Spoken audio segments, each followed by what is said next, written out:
The lights are off and away they go. Extremely loose. He's managed to hold on and they get. He missed the pit completely. He's crazy. Side Freitas is on the grass on the infield for 4. He slides through. He tags Richard Eck.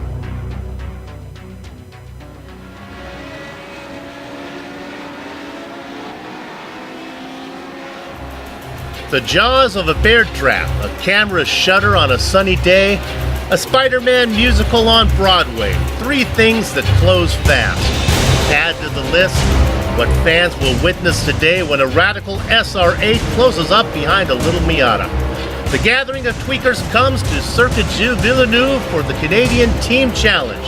And all the multi-class action from green flag to victory donuts can be seen live as it happens here on the Global Sim Racing channel. Bon après-midi, everyone, and welcome to GSRC's Countdown to Green. Way up in the press box to bring you our bird's eye view is yours truly, Bill Soup Zahn. Dedicated to following the radicals will be Sean Crackers Ambrose with Never Say Die Dawson Brock tracking the Mazda MX-5s. Turning the knobs and pushing the sliders is the hardest working man in sim race broadcasting, our director Joe Peak, armed with cameras located, aimed, zoomed, and focused by GSRC's camera guru, Dougie Beard. As cyberspace flows into your place over the next 15 streaming award-worthy minutes, GSRC will bring you all the storylines, all the stats and facts you'll need to fully appreciate the 90 minutes of simulated multi-class racing that will immediately follow. And where will all of this racing action take place? To answer that, let me reintroduce Never Say Die Dawson Brock to tell us about Circuit Gilles Villeneuve. Located on Montreal's man-made island in the St. Lawrence River, Gilles Villeneuve is a circuit based off of the existing roads of its site. It debuted in 1978 as the Canadian Grand Prix and has been home to the Canadian Formula One race ever since. The 13 turns scattered over 4.5 kilometers of racing surface creates a blend of high-speed curves and tight chicanes, together with a long straightaway preceded by the very tight hairpin with the name Le Epingle, which is French for the pin. One of the biggest track characteristics to watch for today will be the curbs in the final chicane. While the MX-5s will be able to bounce over these curves and occasionally tip over onto 2 wheels, the radicals will have to be more careful to not run them over. Let's take a quick ride around Montreal and get a better look at Gilles Villeneuve.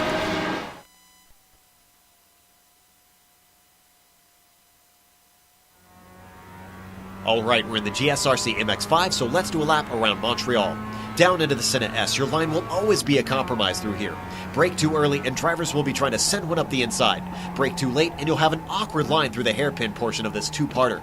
Also, keep your head on a swivel during the first lap because the pileups there are notorious. After that, you'll follow the gentle bend down to turn 3. You can brake pretty late into here, but the real danger is how closely you flirt with the wall on the exit of 4. Don't let the car get too out of control or you can expect a tank slapper that pancakes your right side. Then try and straighten out turn 5, which is flat out in the Miata. Hold off to the right and brake hard for 6. While it's important to brake as deep as possible into here, the exit is far more critical because it dumps you onto the riverside stretch. You'll be flat to the floor for a decent amount of time, so all you have to focus on here is just cutting across the slight bend. At least, that's if you didn't get a bad exit and have to worry about fending off an attacker into the next corner. Once you spot the bridge, line up your braking and throw out the anchors. The soft suspension of the MX-5 means it can take a whole lot of curb, but my advice is to get greedy on the first one and avoid the second. That'll keep your tires nice and planted, which means more traction and better grunt off the chicane. Now we're approaching the Casino hairpin, which is the only braking zone in this track that isn't into a chicane. That makes it incredibly appealing for overtakes, but there's some dangers you should worry about because it's easy to overshoot this corner by braking too late. Doing so could mean your opponent could pull an over-under on you, or if they simply stay close enough, the draft coming down the backstretch might bring them back into play anyways. This is the longest straightaway of the course, and it leads into one of the slowest chicanes. This makes it an ideal spot for pass attempts, and you're probably going to see battles erupt in this corner all day long. However, the slowdown penalty if you cut across the runoff is gonna hurt, so try your best not to outbrake yourself. Once again, this is one with very tall curbs that invite you to get greedy. But the Wall of Champions has punished fast and slow drivers alike, and you are not immune to its sting. If you kept it off of there, it's just a matter of drifting the car across the track and crossing the line to finish your lap around Montreal.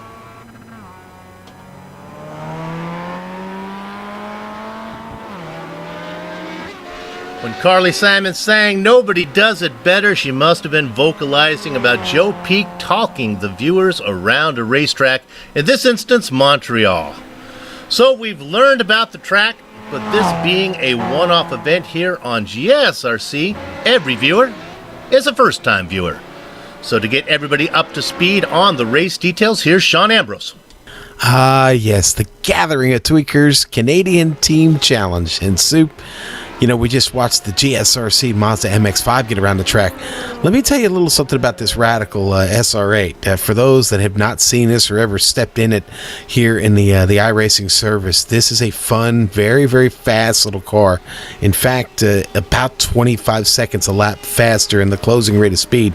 Pretty wicked. Now, little bit of limited fuel in both cars today. So what does that mean? Well, over the next 90 minutes, we will have at least one stop guaranteed for at least fuel. You're going to have to take care of the tires. I think you'll be able to do without those and do this on one set. Now, fast repairs, well, that could be an issue. You'll only get one of them. The boys in the Radical, whereas there aren't many of them, only 9 Radicals registered right now, they only get one repair. And the Radical, not the most durable machine in the world. A good curb shot could be an early repair for one of the drivers in the Radical SR8s today. Now, anything over 8 points, if you get anything over 8 penalty points today's race, then any points over that will be deducted from each team's overall point, Soup. So a little something different they're doing with the point penalty, but yeah, you're going to want to keep those down. I think for the most part here at Montreal, they should be able to keep it fairly clean over 90 minutes. Okay, partner, that's the basic, but let's drill down a bit now. The Gathering of Tweakers always likes to keep things interesting, and this race is no exception. So this is a team event, so how does that work? Well, the teams are made up of 2 drivers, okay? One from each class. So we've got one teammate in an MX-5, one in an SR8. Now, there are 3 titles up for grabs today. The team championship, that's the team with the most combined points at the end of 90 minutes, so both drivers need to finish well to have a shot at winning the trophy, obviously. Now, the leading drivers in both classes also get credit for the event win. So the winner of each class earns 100 points, and there on down, as you see there in the graphic. But the points are decreased by 5 at each position until 20th, which pays 10 points. So 28th to 21st pays 1 to 9 points. But as mentioned in the race details, the incidents count against those championship points. So in the team championship, every combined incident above 8 will cost them a race point, as I mentioned. And in the individual championship, those same rules apply, but it's only the solo drivers' incidents that count. So there we go. There's our breakdown of the points, how the penalties apply, and man, this is going to be fun today. Only about 6.5 minutes left in qualifying here. I think we got 9 teams here today competing for the team championship. At least that's how many registered. We'll see how many actually filled up. But Dawson, the two-dimensional fans here on the iRacing event are always an attractive group. As the shadows grow long and thin under a sinking Canadian sun, are the fans in short sleeves, or do they need to cover up a bit? And I guess more pertinent to the countdown to the green is, how will that weather affect the racing? Right, so we have 74 degrees air temp, and the track, not much more than that, only 77. It's mostly cloudy, so I guess depending on who you are, that can be a really comfortable, I know for me personally, being from Wisconsin, that's shorts and t-shirts weather, but I guess it depends on you. Winds, that might be a little bit more of a concern here. It's going varying from about 7 to 10 miles per hour from the northwest. Now, how is that going to affect the racing? Well, it's actually a pretty grippy track. When I hopped out there, the car didn't seem to slide around too much, which the MX-5, not having much downforce, we'll see a lot of them S-curves and the hairpins that this track has. Should be plenty of grip, and I think you're going to see a lot of great side-by-side racing. Yeah, it should be a great event. Hey, Sean, the casual viewer may assume that the Gathering of Tweakers is some kind of reunion of Breaking Bad characters. It's probably important that we explain just who the Gathering of Tweaker guys are. Soup, Heisenberg's not here, but the Gathering of Tweakers is, okay? And, they started this back in 2011, around the middle of the year. It's kind of an open community for addicted iRacers. Their motto is Serious iRacing with a Smile. It's Dutch and Belgian members who got together, and, they've accommodated like over 600 drivers from all over the world over this time, and they organize weekly Monday tournament race every 13 weeks, and they have a season finale and the Monday Madness series that they do, and their guys, their teams running the GOT and endurance series, and they have iRacing schools that they do, and it's a real fun group to be part of. You can find them, actually. They've got a great website. It's G as in gamma, GOT-racing.eu. If anybody wants to write that down, I don't have a graphic for it, but yeah, find out more about them. Yeah, they'll accept anybody. You don't have to just be from the Benelux region. You can apply with them and check them out. But Soup, again, it's a lot of fun, and this one is a lot of chatter in practice, not so much in qualifying, but the guys are looking forward to a good time here today. Why don't we go ahead and take a look at what's going on in qualifying right now. There is about 3.5 minutes left, and look at that, we have Tim Claeson's up in front. Here's a familiar name that we've come to know, and that's Caradine Bawafia sitting in second for the in the Radicals. Boy, those Radicals are pretty. Yeah, and they're awful fun to drive, Soup. Very light machine, lots of downforce. The power to weight ratio is just absolutely insane.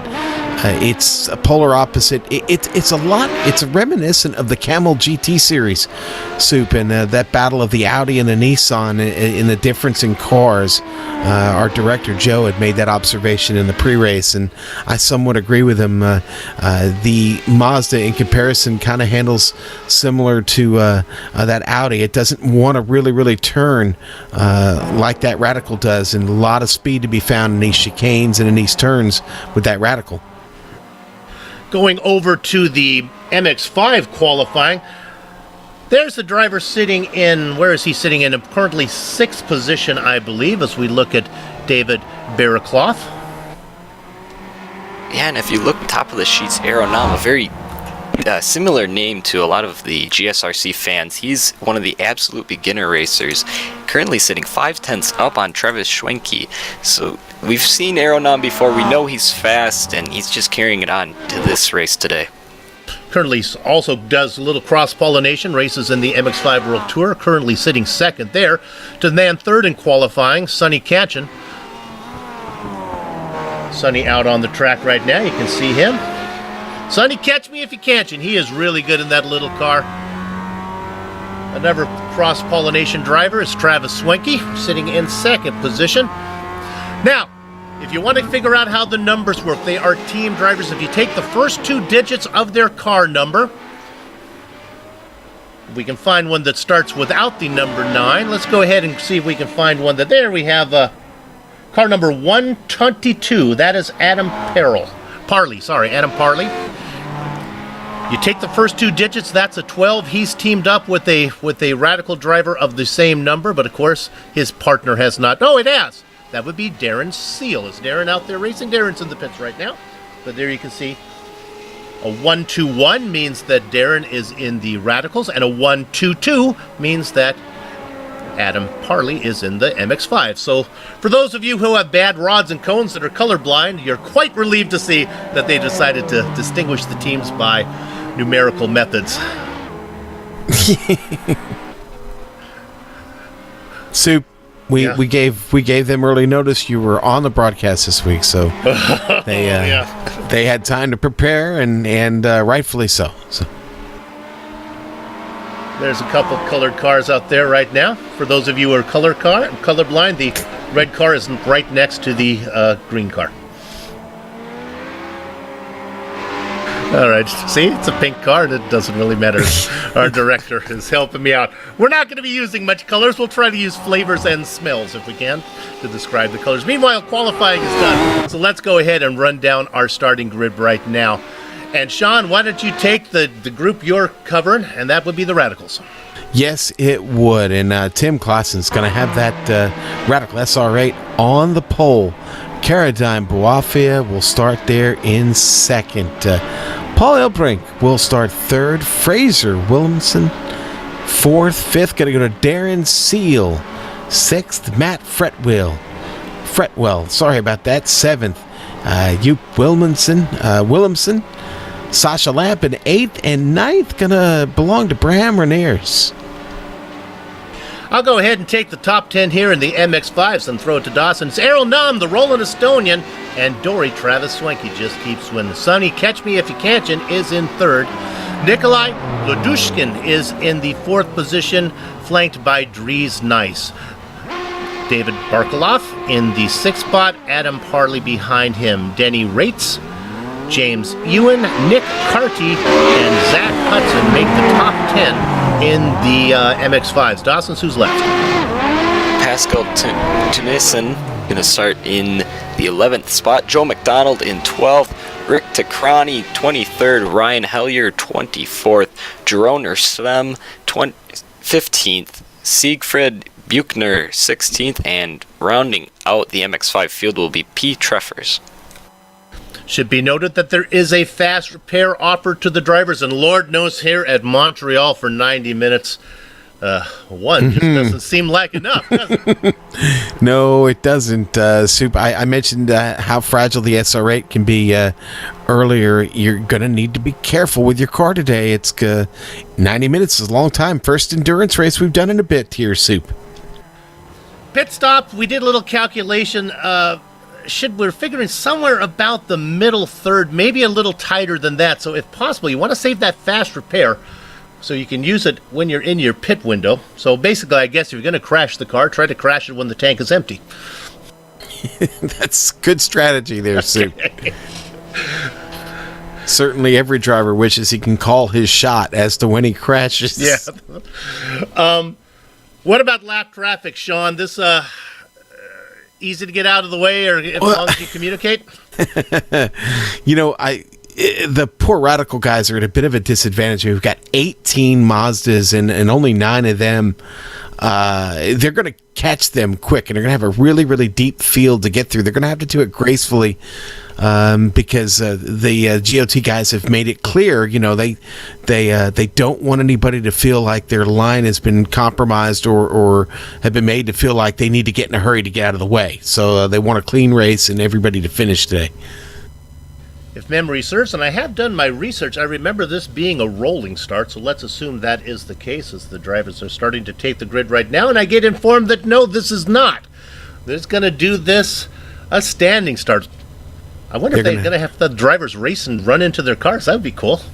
Run across the track. They're going to throw the barn door wide open, Soup. Ooh, mercy.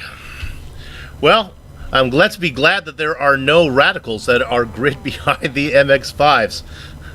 90 minutes of racing here at Montreal's Circuit Gilles Villeneuve. It's part road course, it's part street course. It has close confines. The walls are very close, especially the Wall of Champion outside of that final chicane.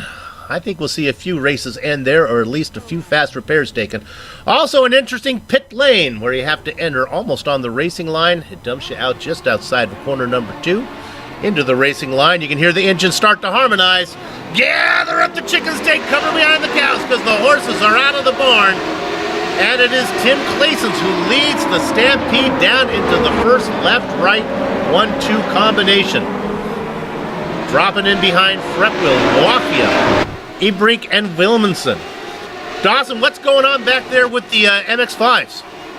Well, it seems to be pretty civil right now. Aaron Nam has the lead, Sonny Canchin second, and Travis Schwenke third. They seem to just single file out. Long race here. They're going to take it easy.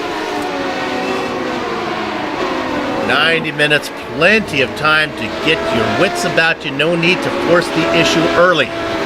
Soup, Fretwell got off to an amazing start, up 4 spots early up to that second spot, already challenging Claessens here. They head into the chicane.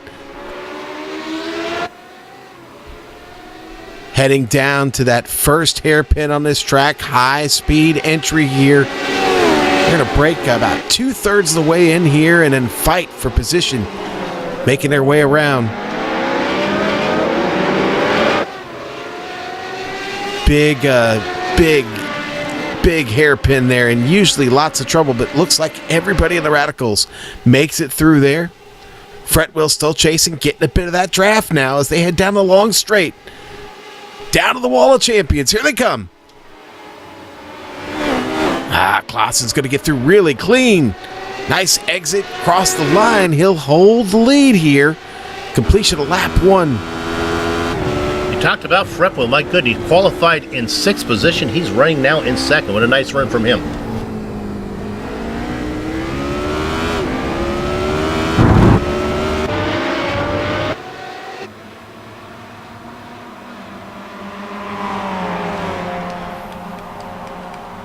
Battle for the lead here in the MX-5s. Arrow Nam is going to be overtaken by Sonny Kanchan. Heading into turn 1, he will make the pass happen. Yeah, Kanchan, listen, Kanchan can wheel it, all right? He's one of the very best in the Mazda MX-5. He's up front here early. It's going to be trouble for everybody behind him now.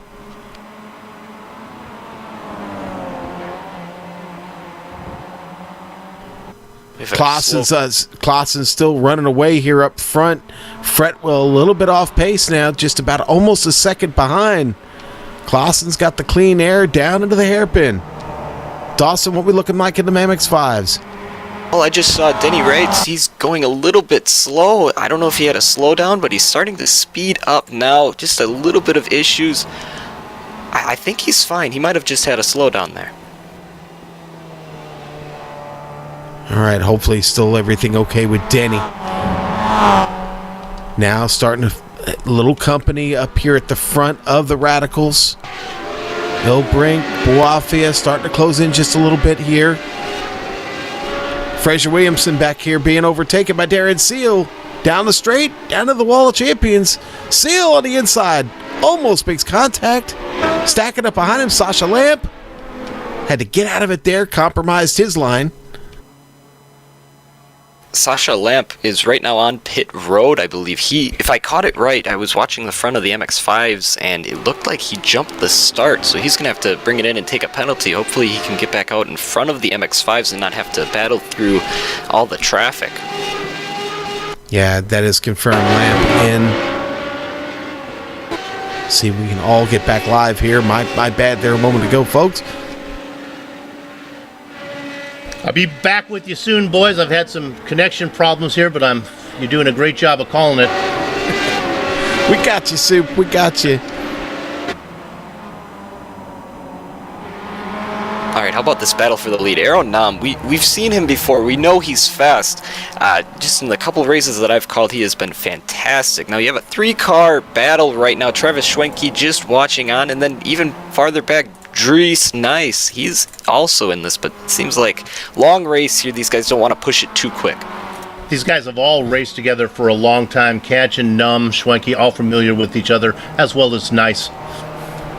Ilbrink just takes over Fretwell.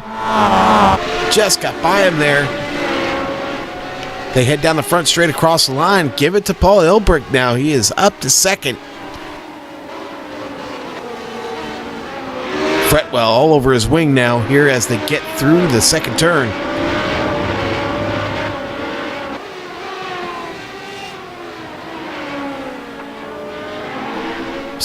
Okay, but it looks like Boafia is struggling just a little bit with his connection. That's a problem. Well, I can relate to that, but I'm back here. One of the issues that Carradine might have is he races, get this, from Algeria. At least that's where he's saying he's racing from, so one would think might have a little connection problem there. Algeria sits below the, I guess it's the Mediterranean there, kind of below France.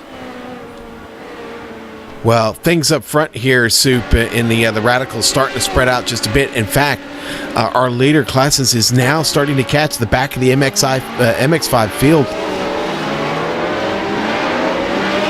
And quick apology.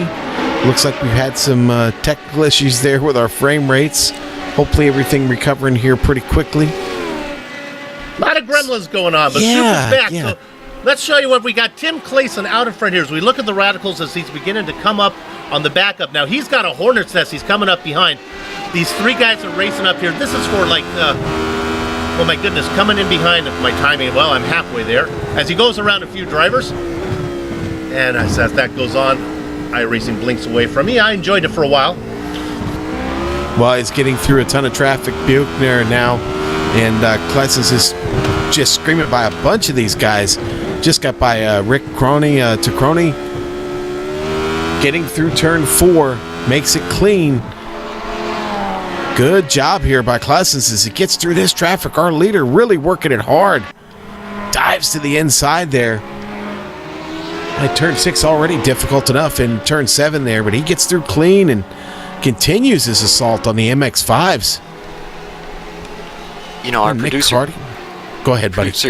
Joe Peak, he had a great example of what this looks like, and just riding on board with Tim, it reminds me of cars going really fast on the Autobahn, swerving in and out of traffic. It was a great job by Tim to get through that entire MX-5 field, all in less than a lap. That is a good comparison. Yeah, that is a really good comparison.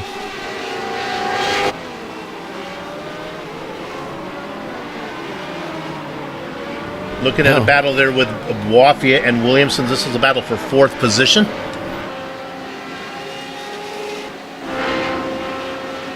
Yeah, having to do this while getting through traffic all the while here. It's made this battle a lot of fun. Williamson just in the toe there, but it's going to run out of straightaway to get it done. Got Darren Seal behind him. There's a nice low angle shot as they come at you. Using all the racetrack. Wow, trouble for Bawafia. Looks like he signed his name on the wall there, Soup. But this as he gets really far to the left here. He didn't hit the wall. Watch what happens here. He actually makes the chicane fine.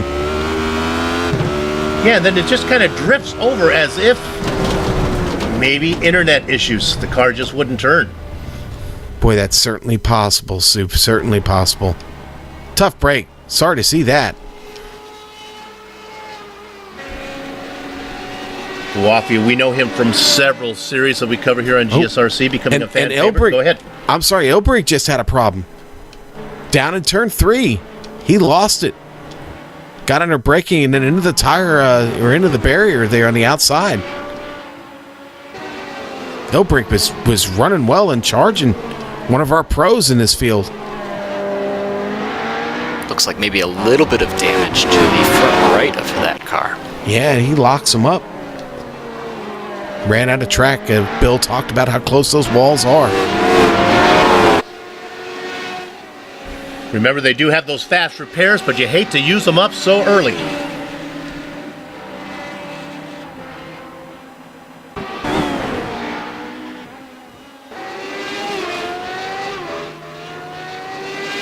And here's Ilbrink using that, going to come in right now. This is way too early, so he'll have to get a fresh car and hope that he can race it around for the remaining, what is it, about an hour 20. Looking at this battle, the MX-5s, that's Nikolay Ladushkin. He's going to be able to make the pass on James Ewens.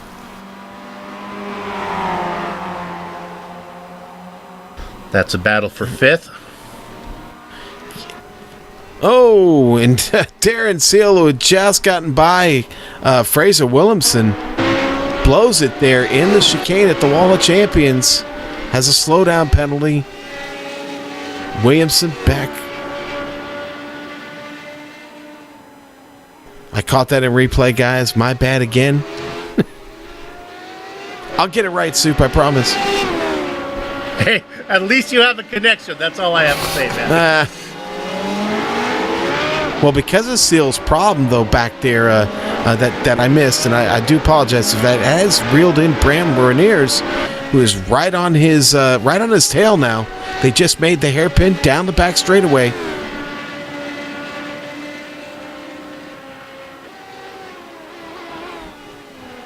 Getting around another MX-5 as they come up behind.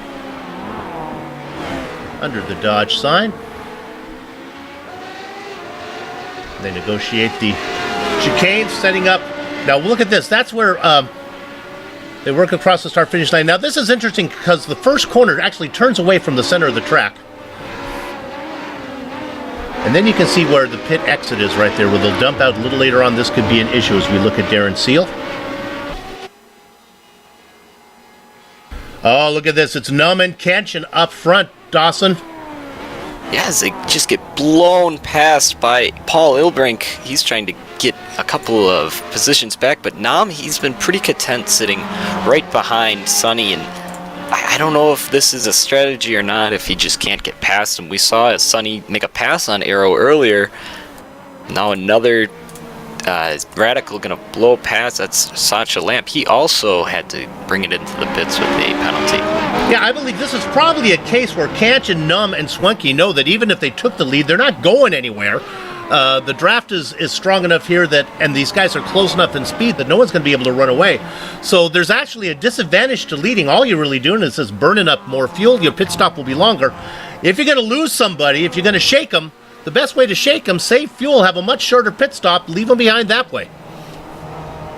You know, and I looked at the amount of time that these cars can go, and I correct me if my numbers are wrong, but I was looking at you could go about 30 minutes before taking a pit stop.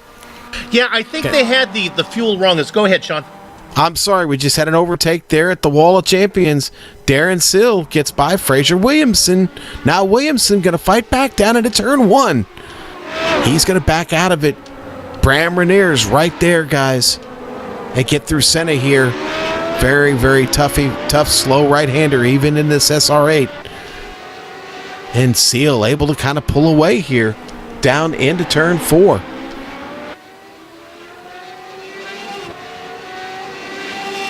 Looks like these passing opportunities are coming at a bit of a premium here in the Radicals. These three have kind of hung together here and got a good battle going. Clausen's has kind of gotten away, Soup. Got quite an advantage right now early on in this race. Fretwell hanging on to second well. Oh, I didn't do that. Nicely done. That was well done. Darren Seal, yeah, up 2 spots, having a great race as he tries to see what he can do and get away.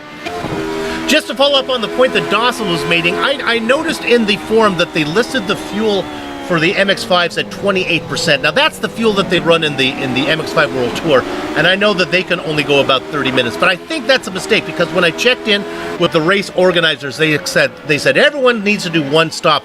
So I think when I looked at the size of the tank, I think the MX-5 is running about 50% fuel, which should be a 1-stopper. Little in-depth research going on. Boy, this battle is really great back here with Seal, Hudson, and Rainier. Right on board with Rainier's right now.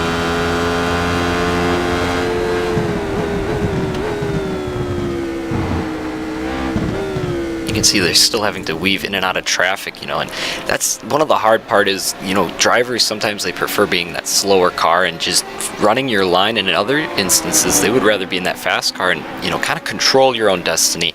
Now, I guess the basic racing etiquette is for that slower car, you just need to run your line and let the other cars do the passing. It's typically much better if you just run your line and stay consistent, because there will be that one time where a guy will make a pass and you'll try to get out of his way and end up running into him. So we'll have to see if that becomes an issue today. Yeah, it is so hard. And Lord knows first of all, I always race the slower classes, and I'm always the slowest car in the slowest class. It is so hard to stay on your racing line and not try to be polite and pull over. But honestly, you cause more problems by trying to be polite. Just race. The one thing you can help out those faster cars is, and this is a simple job, is to just lift down the straight a little bit. You try to, when I was in driver education back in 10th grade, we learned to compromise and separate. You got to lift and try to let the guys pass you if you can in the corner. Give them the good corner entry if you can. Don't make them do the pass at the corner if it's all possible. Speaking of pass, we have a pass for the lead in the MX-5. Aero Nam is going to take over position number 1. As they race up there, a 4-car train that goes all the way back. We haven't talked much about him. Back to Dries Nice. Yeah, they've got a little bit of a party going on up here, those 4. They've stayed really connected here over the opening 16 minutes of this race. I feel sorry for Dries. Everyone was for Nitsa. We're watching there. You're looking at Kanchan.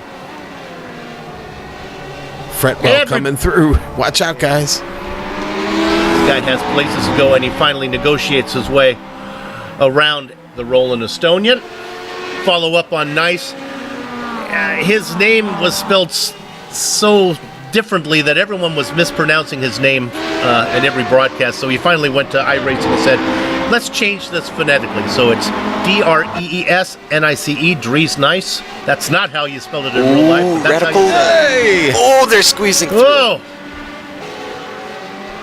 That was Darren Seal getting through and now diving down underneath. That's Fraser Williamson. Yeah, and I believe Fraser made contact on his left front as he was getting through those two Mazdas there. We've got it on a replay. Fraser going to be in that orange, white, and black car while we're on board with him here. Watch this. He's going to try and split the uprights. Yeah, he got a little bit of that left front. Darren even getting a little bit of the grass trying to make that pass. Side by side, just nowhere to go. That's a case of Williamson, this being desperate, did not want to lose contact with Seal. Those guys continue to battle in the prototypes for third. That battle for third in the prototypes is a little more exciting than what we're seeing up in the lead for the MX-5s.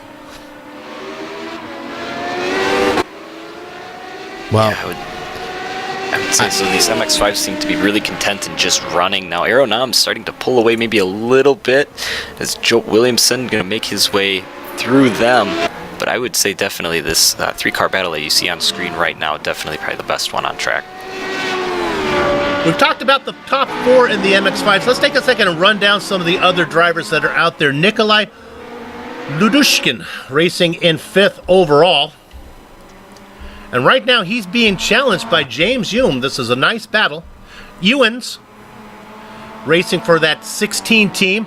He's the teammate of Tim Claeson's up in front in the Radicals. Remember, there is a championship for the winners of each class, but probably the big one, oh my goodness, as Ladushkin gets very wide. You know, we talked about flavors with paint schemes. How about watermelon for his car? I believe that's a watermelon. And right now, go ahead, Sean. Well, I'm still following this battle here, 3rd through 5th. Seal, Williamson, and Reniers. Oh my. These three are having a blast right now.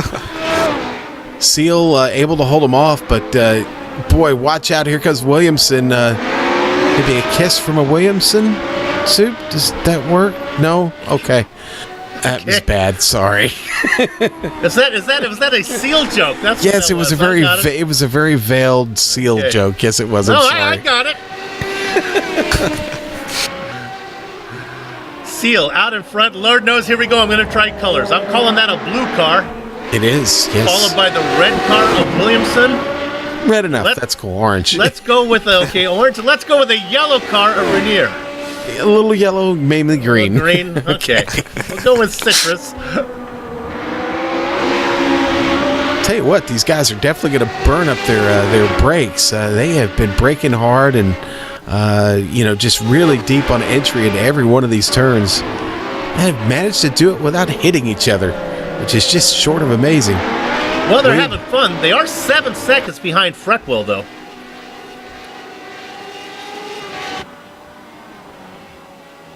Yeah, Fretwell's been solid here early.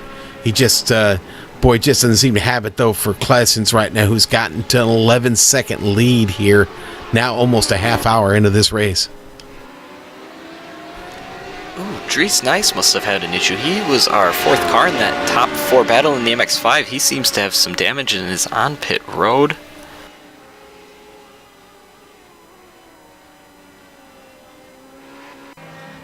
We might have found this one for Dries. 4th in line. There's a look at him. We're watching this with you live for the first time. See if we see Dries have trouble. Oh, there it is. Oh. Well, that's trouble.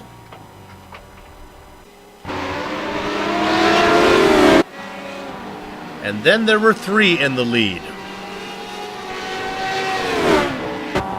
Okay, we've talked a little bit about the Radicals with Claeson and Fretwell running 1-2 comfortably, then the 3-car battle of Seal, Williamson, and Renier. Why don't we go back and look a little bit, the guys a little farther back. How about Jupp Wilhelmsen, one of the organizers of this event, racing in 6th overall, or 6th in class and overall. Yeah, and Yoop didn't think he had much, but you know what? He's had enough to put the car in 6th right now. It's a spot up from where he started. Kept it clean. I don't see anything bothering that Radical at all right now. He seems to have a good line. Just behind him, Soup there in 7th. Paul Ildbrink still in this race, having to take that fast repair early, but he is climbing. Showing him still on the lead lap. Am I correct on that? Is my timing and scoring? Yes. I think it is, yes.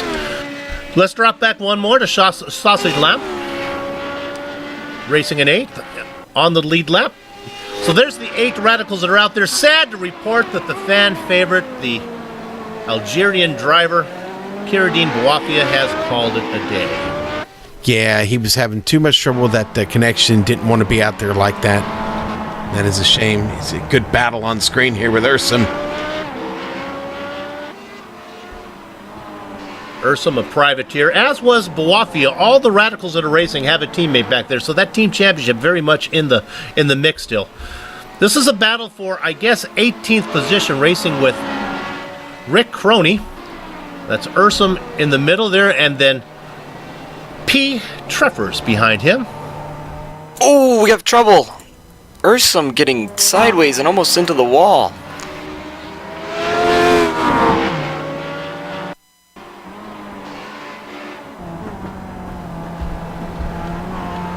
As we look at that, of course, Ursum races as we're on board with Jeroen. See if he has an issue here. Have we seen it yet? Kind of misses the apex. Does he go wide? Oh, he comes and loops it around and noses in his My Little Pony car into the Armco. Jeroen always races something for his daughter. So we were looking at all that, and I know it's become kind of default here in the Radicals, but Seal, Williamson, and Reniers. Oh, there's the pony. Well, now I was going back to Seal, Williamson, and Reniers flying down the back straight into the wall of champions with Mazdas all around them. These three, they were almost 3 wide there for a second going into the wall. The battle rages on and continues as they make another lap around this circuit. 25 minutes into this race, and they're still just as close as they were when it started. Oh my goodness, let's see if we can get a rewind here on Matt Fretwell. As I was talking about it, boy, he comes up right behind the leader, Errol Num, just about runs on. Talk about closing speed. Oh, just now when I just started talking about a director, so maybe go back 20 seconds now, you should be able to get it. Oh, guys, trouble for Kanchan. Kanchan. I'm sorry, I know we're going to replay. Rolling. Yep. Okay, there you see him come up. That's Num. We can probably just stay on this replay. Why don't we just drop back and we'll see what was up with Kanchan. We'll watch this for a little while. Kanchan's going to get clipped. I think it was netcode. I'm going to be really honest with you. I don't see any contact at all. It's going to be a little while before we see it on the replay here, as it was about 15 or 20 seconds down the road. It's going to give us an idea. It's going to be Darren Seal coming by. You'll see him coming up in the mirror there. There it is. Oh. No contact at all. Tremendous netcode. No damage on Seal's car, but Kanchan up and over. Wow. Netcode always an issue for Kanchan. He races in Australia again. When we're talking about, you saw with Bouafia and then with Kanchan, sometimes he becomes a victim of that. Or a perpetrator of the netcode sometime, but watch this.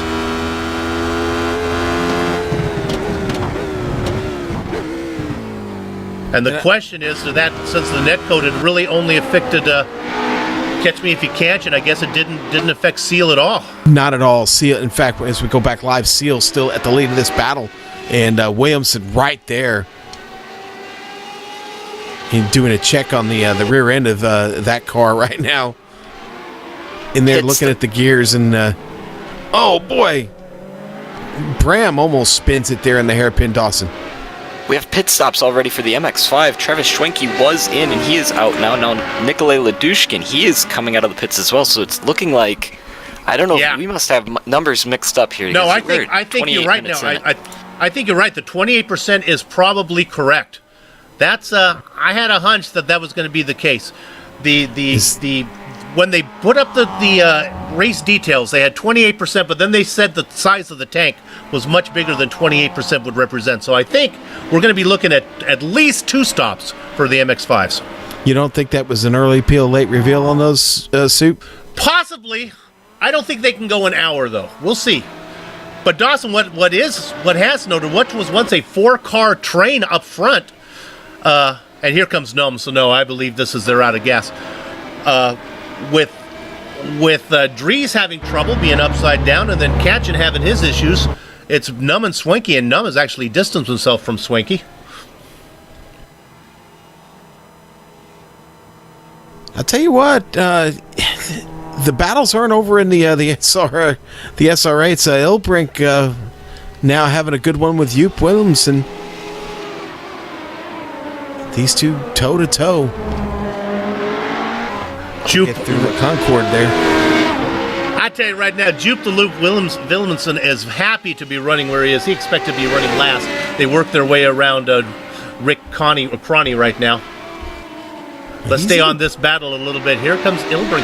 Yeah, he's in a sincere battle here. Ilbrink definitely wants to get by, out of trouble early. Got to run now. Going to have the preferred position.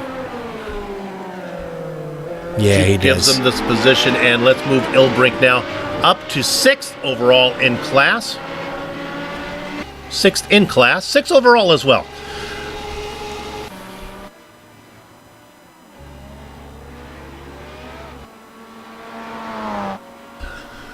Errol Num having an incredibly long pit stop.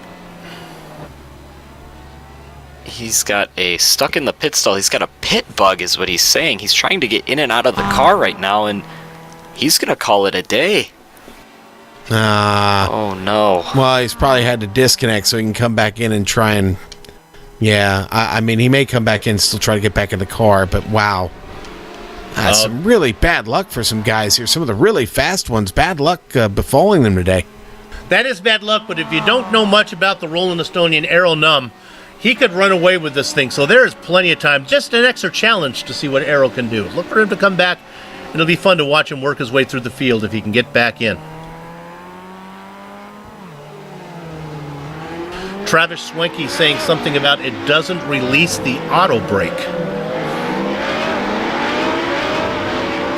That's a new one to me. I don't know what that means, Travis.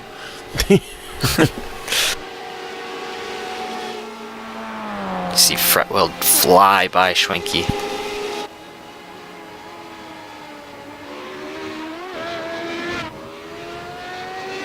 Meanwhile, up front of the Radicals, it's Clausen still pulling away from the field, now almost 20 seconds on Fretwell. And, of course, the SR8s have not come in for a pit stop yet, although a couple have, but not anyone for fuel yet at this point. It's been for a damage repair. But, again, Clausen's fighting with the clean air right now, exactly playing into his strategy, and Fretwell still playing a game of catch-up back there. Like I said, now almost 20 seconds behind. Arrow Numb now coming back out onto the track, so he'll be a little bit behind, but definitely a challenge he's not gonna try and conquer. So that puts Swanky out in front by what I'm showing as 24 seconds over Nikolai Ladushkin. Nikolai has a 40-second lead over Rick Croney. Guys, I am seeing Arrow Nam back out on track. Yep. And I missed that. Sorry, Dawson. It's all right. We're multitasking here. Yeah. Ryan Heller actually just gets timed around Arrow Numb. And what's interesting, how about Sonny Katchen? He's out there as well. Katchen running 1, 2, 3, 4, 6th overall in class. 5th, I guess, by that timing and scoring. Whew. Sonny having to get into that backup car, Soup. He's 10 seconds ahead of Zach Hudson. Hudson about 18 seconds ahead of David Barraclaw. And then finally after that, you get to Errol Num. Now I believe Num has the speed to probably get Hudson, Heller, Crony, Ladushkin. Swanky's going to be a tall order, and Kanchan will be a tall order as well. Well, we've seen a lot of them leaders. You know, Shrinky the only one out of that top 4 that are left, so a lot of just tough breaks for everyone. Dries Nice, all of them guys, so maybe some things might happen to Nicolay and Rick and Travis. We sure hope not, but this race is definitely not even, it's just over a third over. Now we start to wonder again of our reports, do the Radicals, can they do it on one stop? They're getting close. Yeah, they're only 13 minutes away. They're in a pretty good window here, Soup, where looks like they maybe can stretch it. We're going to find out soon, obviously. We were watching Fraser Williamson here, the white, orange, and black Team Bushfink car. He had a moment there out of the Lapingle back there, turn 10, that hairpin. Car got really, really loose out. He's still able to keep pace, though. These three have kept the mistakes to a minimum, have worked really, really well through the Mazda crowd.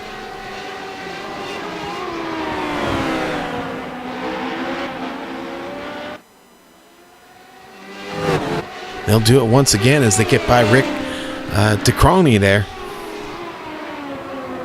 Rick actually in third in those Mazdas right now, guys. He's having a great run. He is. He's attrition. He's worked his way up. He is about 5 seconds ahead of Ryan Heller, but he's got about 2/3 of a minute, about 40 seconds to get to Ladushkin.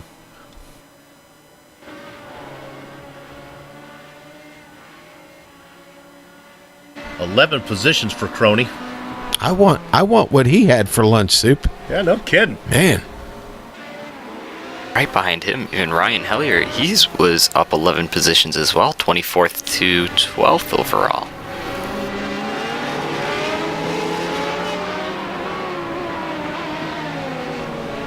Those 8 Radical drivers all still on the lead lap.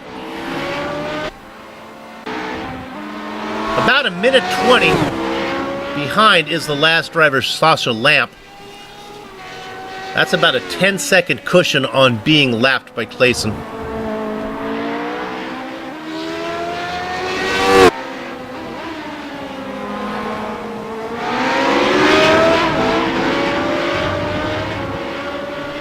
Seems like Bram Reniers might have had an issue. I'm trying to see what that might have been. He's right out really of the hairpin. falling off pace here.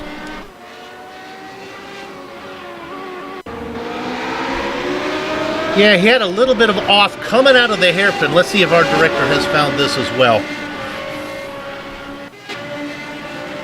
Getting the power down out of the hairpin, the car just comes around on him. You'll see it right here. So far, so good. Comes out from behind the trees. Steps on the gas. Whoa!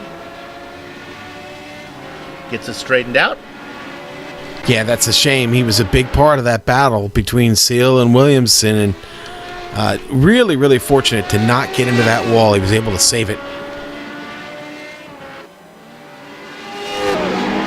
So now Seal starting to distance himself from Vilmanson a bit. They worked their way around Adam Parley. Parley racing about 9th in the MX-5 class right now.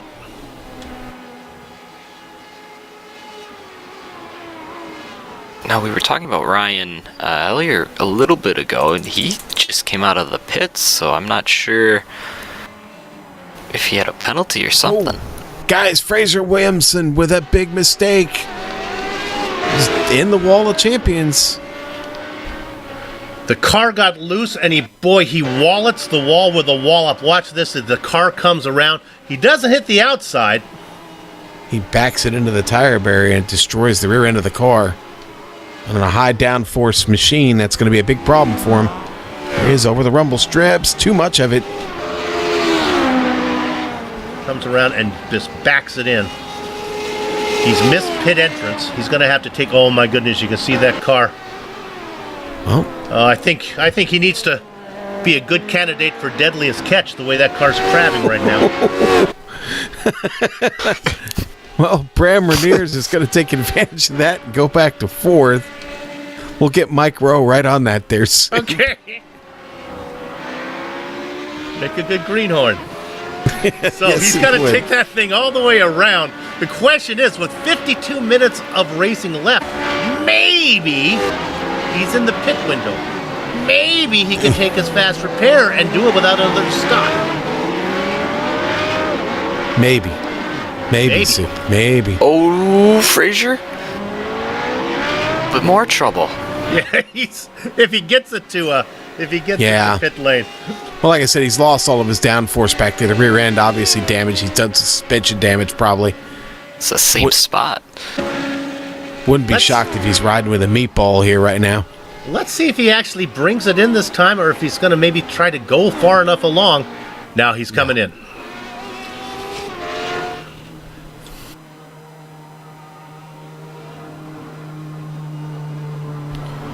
So with that, that's our first stop for the Radicals, although I don't think that one was scheduled.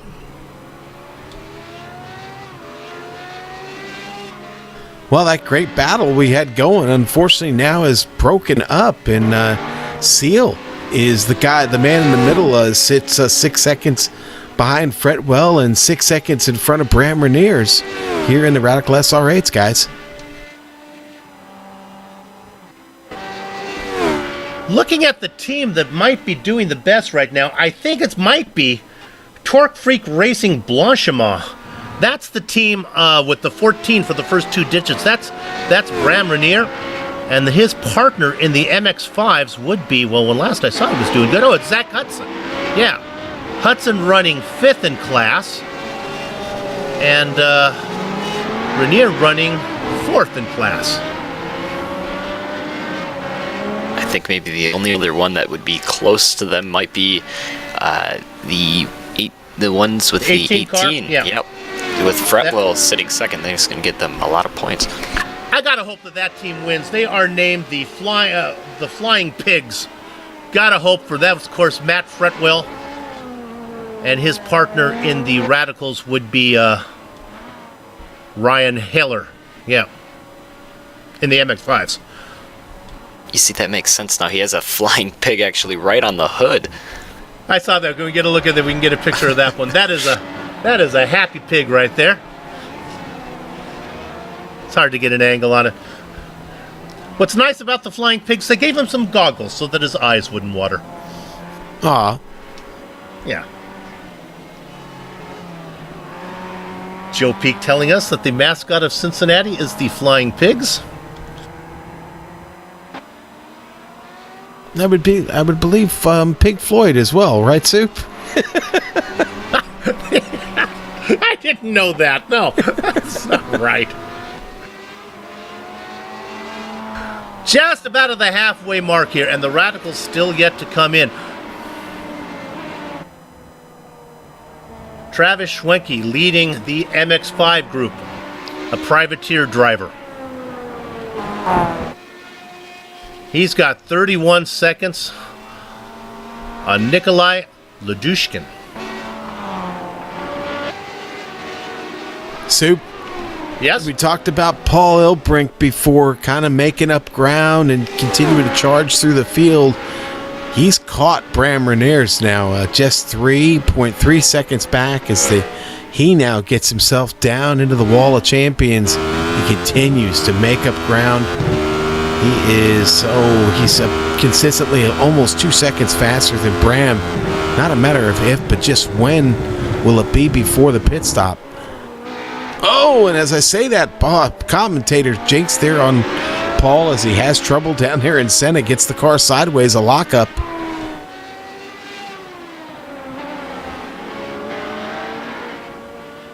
That'll cost him a little bit of time. Bram able to get away a little bit there.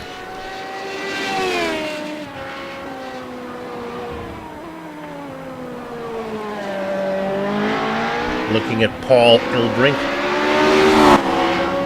Qualified 9th, up 5 spots, racing in 4th right now. Nope, let me correct myself, racing in 5th. Got about 2 seconds to get to Renier. Yeah, he's back at it, trying to catch him now.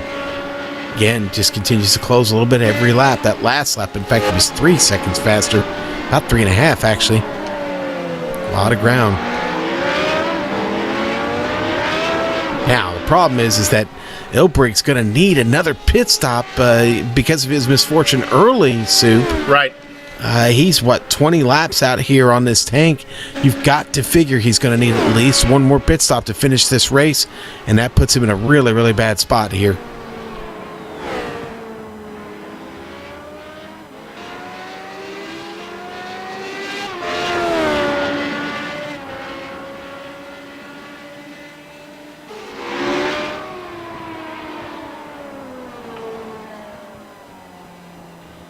Let's go back and look at the driver. 22nd overall. Racing 14th in class. Joe McDonald. Good guy. He'll show up at a race. Tell him there's a race going on. He'll show up. Tell him you need to move. He'll be there to help you. He's a good guy. Joe McDonald. He's got about 2 seconds to catch up to Denny Rates. Rates racing in the 132 machine from the Netherlands, racing for the Radicals team.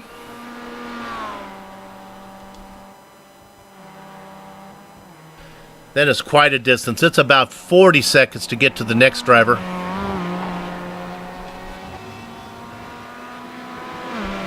That would be Patrick Twennison. Twennison racing in the 112 car. Legends Racing just picked up a cut course penalty. Ooh. Yeah, let's look at that on the replay here real quick, actually. Pascal flying down the backstretch here. Wonder if maybe he missed the braking zone there just a little bit. Let me correct myself. He's racing for the Gatherings of Tweakers #1 team, teamed up with Jupe Vilmanson. Yeah, he just gets it in there too deep, Soup, and had no choice but to just drive over it. You know, that was probably the smart decision. Had he tried to make that corner, he would have probably had a date with the Wall of Champions. So smart just to take the cut and not risk it. Let's go up to the driver in second in the MX-5s, Nikolai Ludushkin. We haven't given him much credit for having such a good run. He's racing out of the Russian Federation. Okay, boys, a little trivia question for today's event, since things are slowing down. 5 of the 7 continents on this planet are represented in this event today. What 2 continents did not make the event? Antarctica? Antarctica is one. There are some great racers from down there. South America? Dawson wins the prize. South America. You would have think Africa. Yeah, that's odd. We talked about Kiradine Bouafia racing out of Algiers. That is in northern Africa. So 5 out of the 7 continents. You would think that with Brazil would have been represented before Africa. Yeah, Brazil has a lot of great drivers. Okay, down there. guys, we're starting to have some pit stops here in the Radicals. Matt Fretwell is in, bringing it down the pit lane now. This could be a scheduled stop. Soup, we are past the halfway point. Here on the front stretch, going down into Senna. Battle there between Reniers and Ilbrink. Ilbrink getting by up to 3rd. Reniers still fighting. Ilbrink is coming. I wonder if almost a case of maybe Ilbrink saving his stuff here for the very end. That's Eero Nam. They're getting by now. Nam gets out of the way. Doesn't want any part of it. I don't blame him.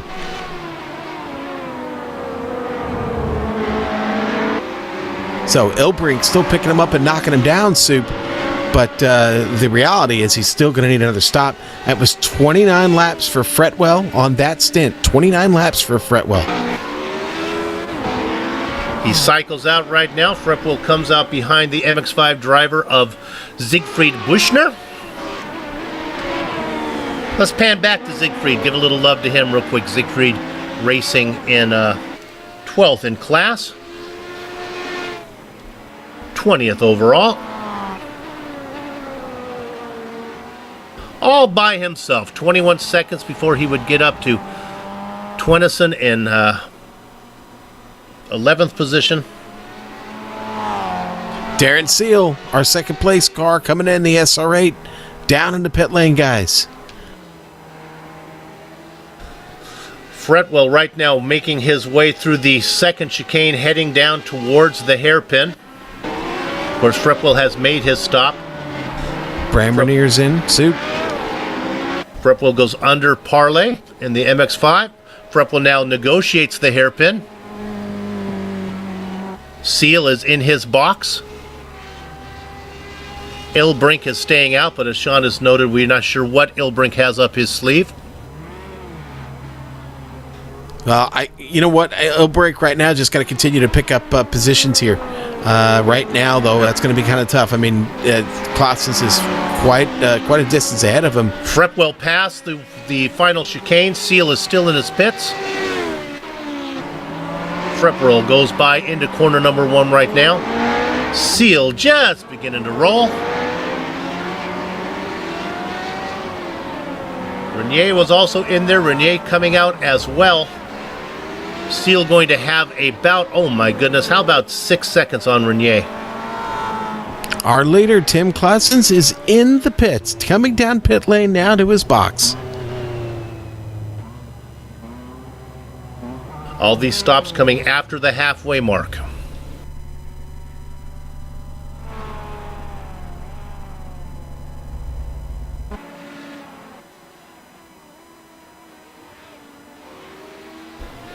Fretwell, the leaders of all the cars who have pitted if you don't start to call Claessens.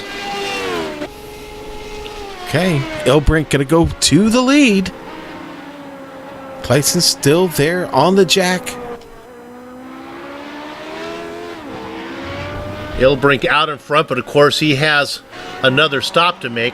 We've gone the halfway mark, so what Ilbrink is hoping is that iRacing has implemented the Martian's Attack feature of this new build, and they will come in and maybe this race will be called early and he will be able to steal a win. Otherwise, he's going to have to make one more stop. Yeah. Ooh, Aeronum, David Bearclaw suit. This is a battle, if you can call it a battle. This is basically Num picking up a spot. Wow, wait a minute. The Bush, oh, look at the Bush Fink drivers. They continue to go too wide. Bearclaw clawing at that position, not giving it up.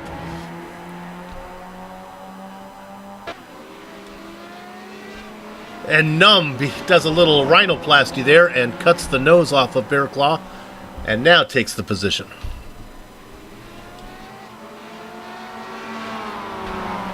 David didn't know who he was racing with. Sometimes what you don't know can't hurt you. That's true. Let's stay on this one as Seal now is going around in the Radical.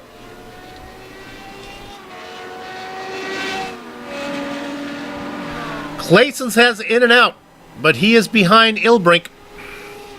Ilbrink with 14 seconds on Tim Claessens. But Yeah, a pit stop coming. And that pit stop for Claessens, the bogey on that was right at 1 minute. It was 1 minute, 1 second. Ilbrink, I don't see how he does any better than that. He's not. I don't know that he'll need full fuel, but he's going to still need close to full fuel to finish this race. I estimate right now there's about just over 25 laps left, and those stints for Claessens was 30 laps on his stint.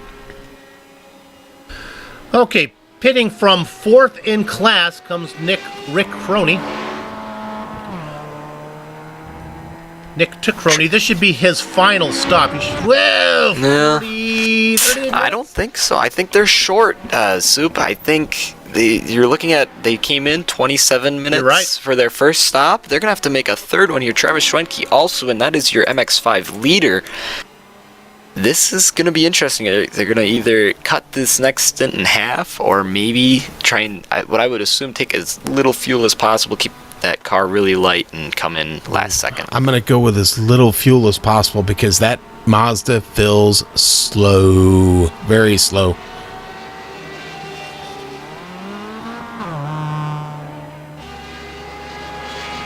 Nikolai Ladushkin also in as Schwenke leaves the pits.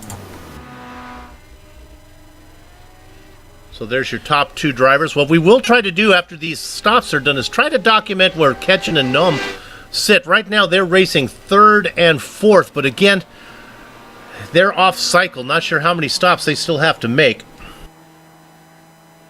Soup, it's funny. I just checked in on Ryan Hellier, and as I'm doing that, I'm actually smelling bacon, right? I think someone started some up here in the studio. I thought that was an interesting coincidence.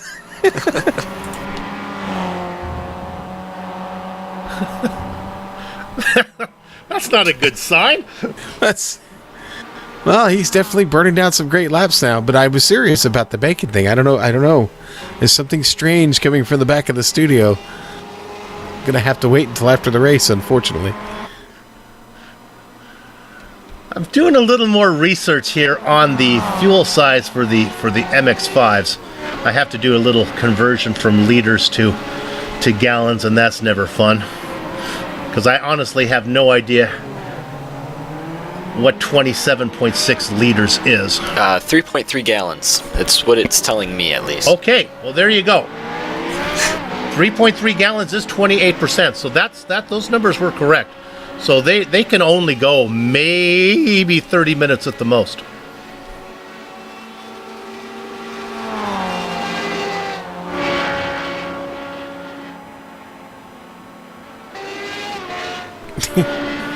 That is scary.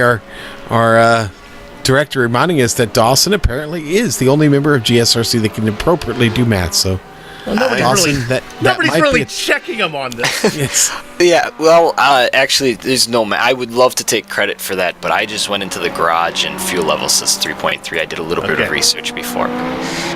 Honestly, I think they made an adjustment in the forum. It was saying 50 liters before on their news. So maybe, unless I misread stuff. So yeah, we're not looking at one stop. We might not be looking at 2 stops. We might be looking at 3.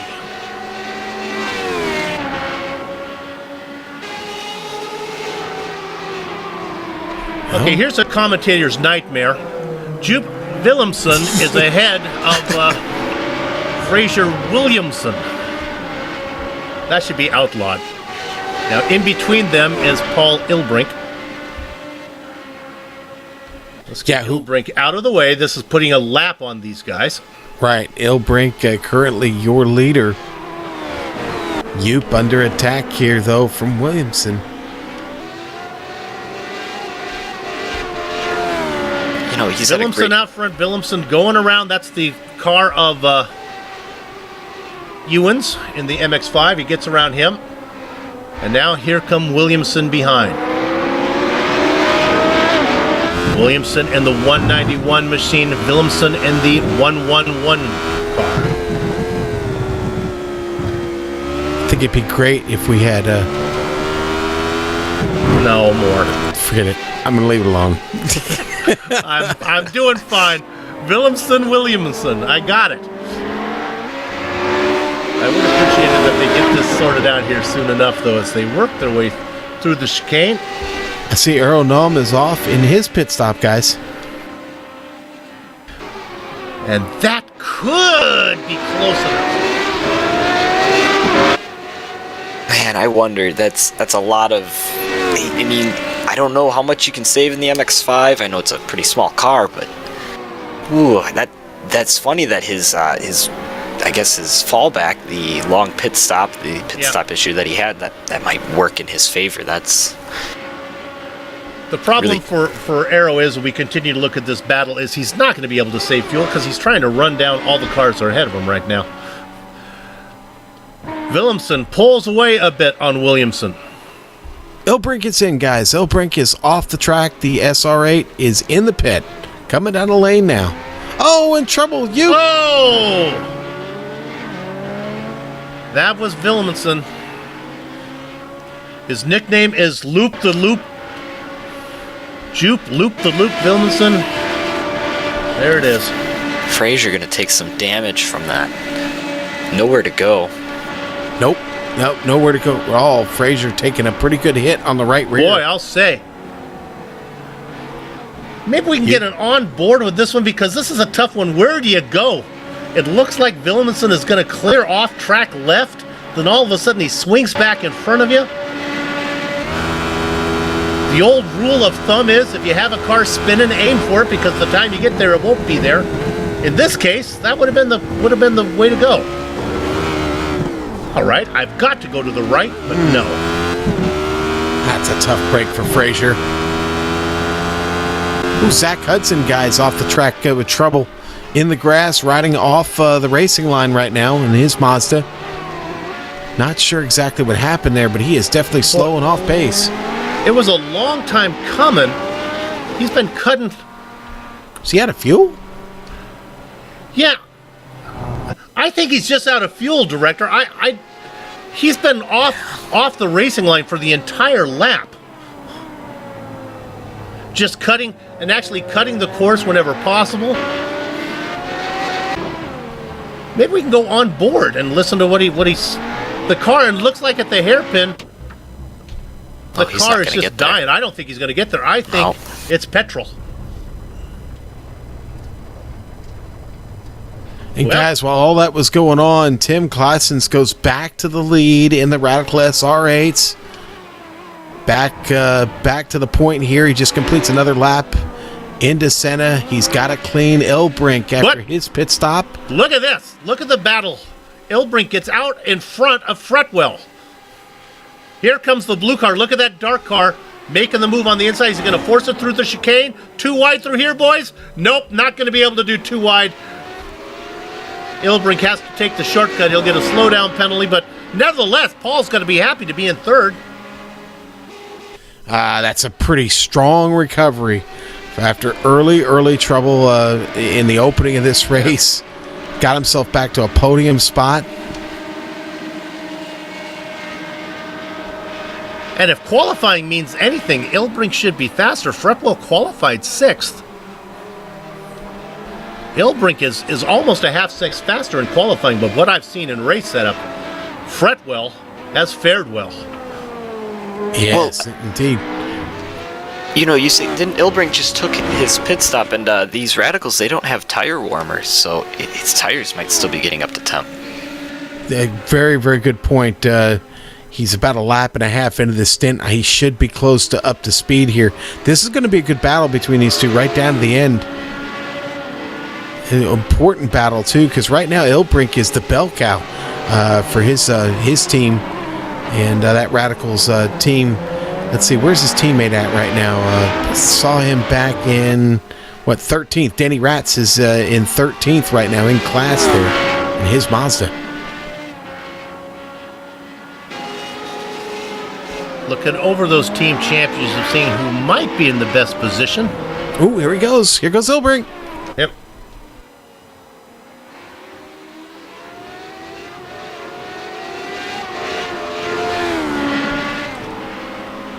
Looking those over, we're thinking that we'll call it Team 18, might be in the best position.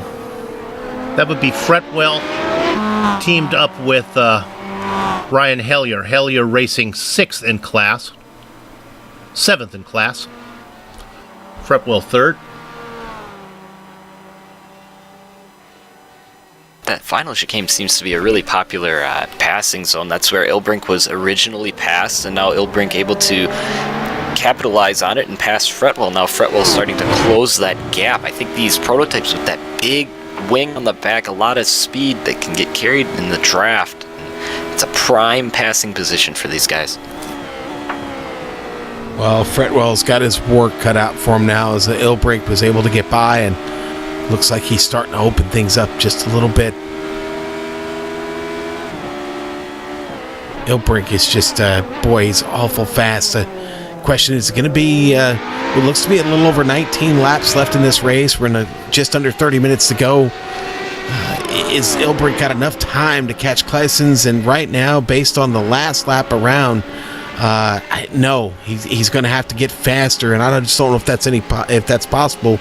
Ilbrink got to be hoping for a little bit of luck in maybe some misfortune for Kleisens in the closing laps. Well, with the pit stops done for the Radicals, we're not going to run down the MX-5s quite yet. We will talk about it. Let's run down where those Radicals stand right now. He's been out in front the whole time. It's Tim Kleisens racing in the 161 machine, racing for Torque Freak Racing. That's the Avon Rise team.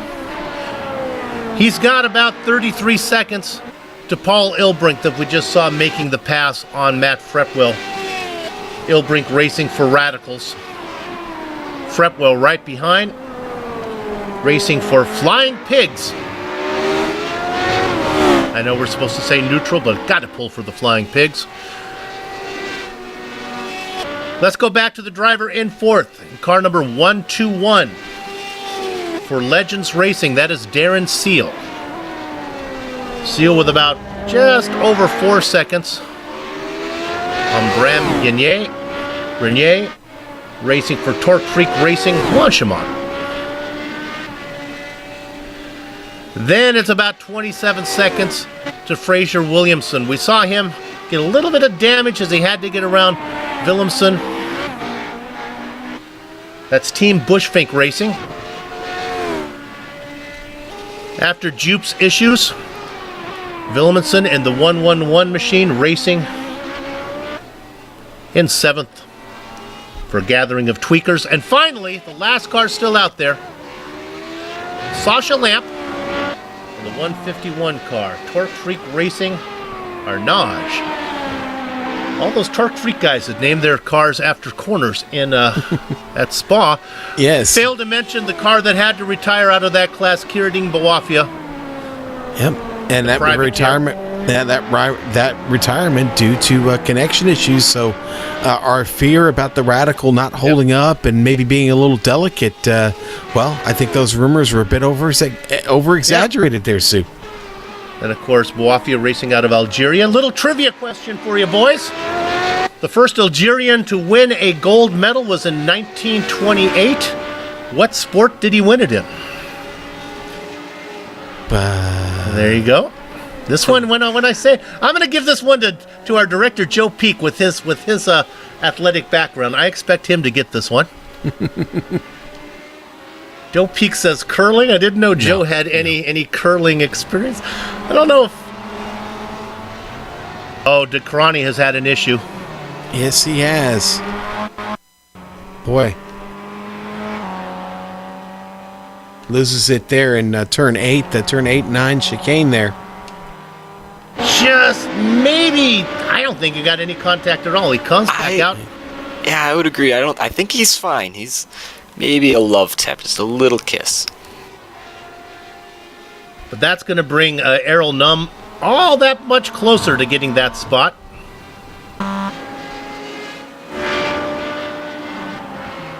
Okay, come back to the trivia question. You guys in the YouTube chat, I know you all have it.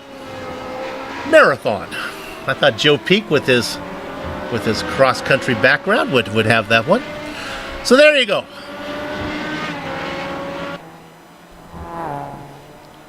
I did not know that, Soup. That's, well, now you have it. 1928. Now, here's a little more trivia on that. He actually didn't win it for Algeria because at the time in 1928, that was part of France. But nevertheless, that's the first Algerian to win a gold medal. You never know what you're going to get here on the Global Sim Racing channel.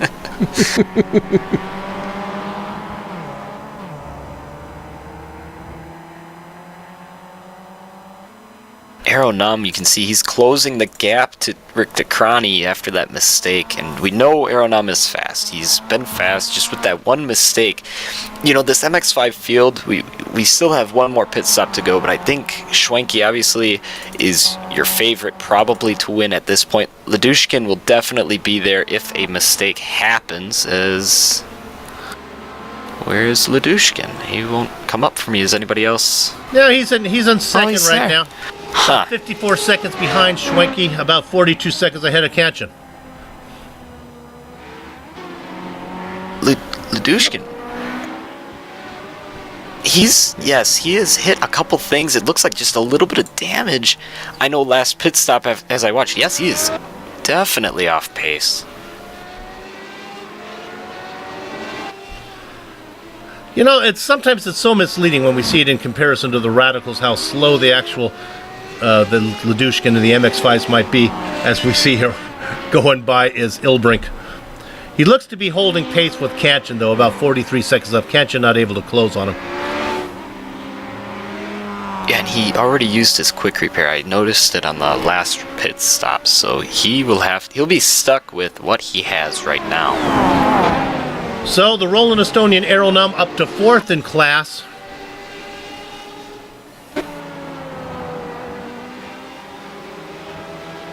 Guys. Yeah, Here we maybe have some side trouble by for side Fraser one more Williamson time. there. Williamson dropping. Darren Seal and Bram Rainier is going to benefit from that. Williamson back to the pit.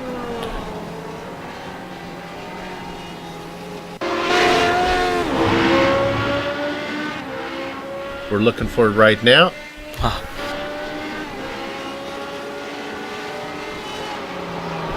Birds of a feather right there, both of them with wing damage.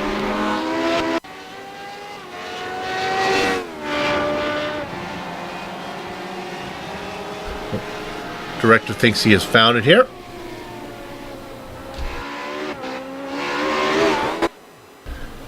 Yeah, And there it is. There it is. gonna have trouble there out of turn 4, guys, and he loops it, backs it into the wall, and that's where he gets the wing damage at. Oh, no, his wing is... Oh, there it is. Yeah, when he backs right there at the end, he backs it up, and boy, that's costly.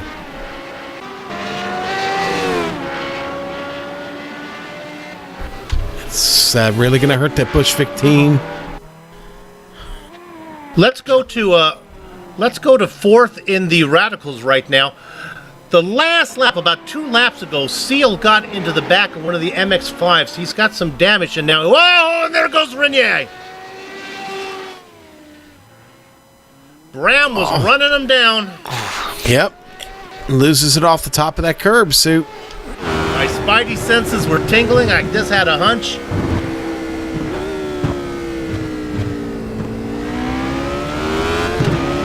Right on board. This is a huge break for Seal, because Bram was really threatening that position. Boy, Bram spins it there, and that's now drops him almost 7 seconds behind Seal. Most road courses, you just turn that car around and get back out there and try it again. But here at Montreal, with these close confines, walls on both sides, ouch. Oh, yeah. Yep, Rick Tacrani in at the pits, and Travis Schwenke, your MX-5 leader, also pitting. He is now exiting. With 20 minutes to go. And he should, if I'm looking at this right, he should keep the lead from Ladushkin.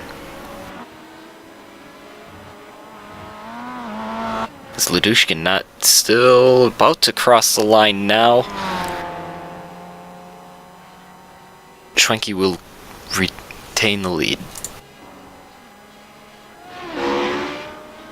About 27 seconds back to Ladushkin. We think he needs another stop. And I guess we think everybody needs another stop. The last one, maybe the possibility with Numb, but he pitted with 38 minutes to go. I don't think he can get there either. I think Dawson has that one nailed. Jupe Williamson is checking in with us, guys. He decided to go ahead and get out of the car. He had a knee that was locking up on him. I could definitely relate to that. Sorry to hear that, Jupe. Is that a hardware issue? Yeah. It's definitely a hardware issue, Soup. Definitely. Send that knee back to the manufacturer. You know, we checked in, we talked about Ilbrink and his chance to catch Kleissens earlier. You know, he's picked up about 3 seconds since we last talked about that, but now just under, looks to be about maybe 13 laps to go in this race. Again, it's going to take a big mistake or a lot of traffic for Kleissens. It's not Not impossible. Ilbrink, ever since that early trouble he had, has been awful fast around here. He's got the fastest lap of the race in his SR8. You know, and that's a tough position because as a driver, you want to push and see if you can keep closing that lap. But that is such a big gap that 2 seconds per lap, Claessens is plenty fast to not allow Ilbrink to get back into the picture. I think Ilbrink needs to recognize his position and just maybe back off a little bit and make sure he doesn't push the car too far. Yeah, and I see Sasha Lamp is back in the pit. Not really sure why. Try and pick up what might have happened to Lamp that caused that car to get in the pit. I think Lamp was off pit cycle. He had the penalty early on. Yeah, now he's rolling again. Doesn't have to worry. He was running, well, the last car running in class. Now with Jupe sitting out and Carradine also out, he's looking to get 7th in class. How about some love to the driver currently racing 23rd overall? I believe he's the last car out on the track. P. Treffers. Treffers raised from a very poor family. Mom and dad couldn't afford an entire first name. They had to only afford the first letter. Commonly known as PT. I'm sorry.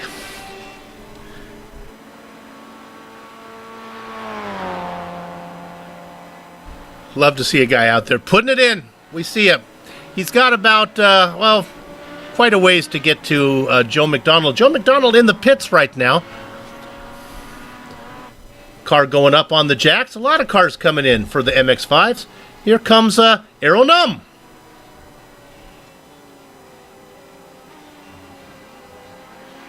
Aero, the only one we thought might have a chance at taking away that last pit stop because of how long his first pit stop was, but well, them rumors can be laid to rest. Aero into the pits, and now we have Paul Ilbrink. Oh, that's just usual. It's getting sideways there a little bit. Oh, is this current? I think Lamp just had an issue. Let me see if this is, or is this a wait? No, I'm sorry. No, this is real current. Sasha Lamp out of the Yeah, so Lamp was just out. Unless this is what he took a tow. Maybe that's why he was in there, but no. The final chicane. Yeah, it looks like Lamp was trying to complete his first lap after the pit stop there and has big trouble in the Wall of Champions. There we have it. Smack. And he added his name. Sasha Lamp right there on the wall. Well, that means Jupe Vilmanson, he might be putting some Bengay on the knee, see if he can get that thing fired back up there. He only has a couple laps to pick up a position there from Sasha. Just drive with your left foot, or maybe it's the other knee. Yeah.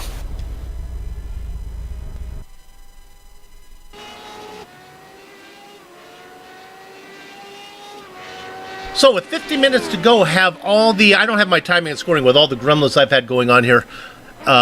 Do we think that all the MX-5s are done now? Have they made their stops? Are we good to go?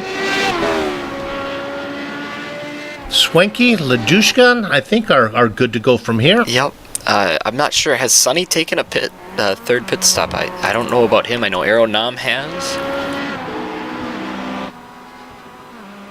We're seeing 2 for Ladushin, 2 for Kanchan, so maybe both those guys need to come in one more time. Okay, now Kanchan was just in. Kanchan's out one lap right now on just finished his out lap. So Kanchan's done. Are you able to tell what's your timing and scoring? Can you tell on Ladushkin? Does he has it been a while for him? Well, Ladushkin's approaching 12 laps on this stint right now. He has one more to come in. His gap, 1:03 over Kanchan. Should be able to get in and out on that one. So look for him to cycle out in second. The question is, can Bear Claw stay ahead of Num? Here comes the spot for Aero. David's got to be saying, didn't I just let you by a while ago?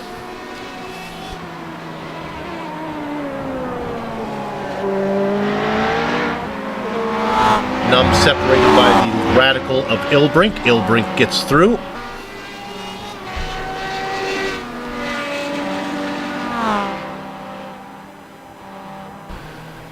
beautiful. You can see as they work their way along the shoreline.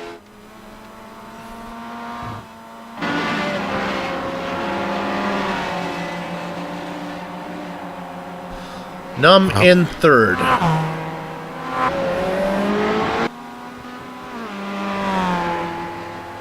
Let's go down and look at Siegfried Buchner. So Buchner. Buchner. Yes. Siegfried in 18th overall. He would be 10th in class. Started 17th. You can see those numbers. Up 7 spots. Got to be happy with that.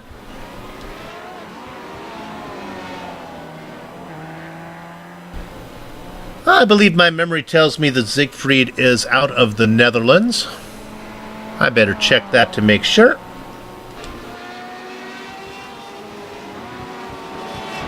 Nope. You would think that I didn't want to assume, but with the name of Siegfried, yes, from Germany. Not to be confused with Frau Buche. Okay, there you go. Guess you didn't get that reference there, Soup. No, I did not get the Frau Buche reference. So, as I'm looking back here, if you're looking for a race, maybe Joe McDonald and Zach Hudson. Hudson just came out of the pits, and this might be the closest battle we have on track. There's maybe a second. Oh, no, we have an even better one. How about Aeronom catching Bear Claw? And remember, Bear Claw is the guy who did not surrender this position easy last time. Just in front of them was the battle with McDonald. Well, that's fun. Let's jump up then to McDonald, and Schwenke has just got around McDonald. So Schwenke is the cushion between Hudson and McDonald.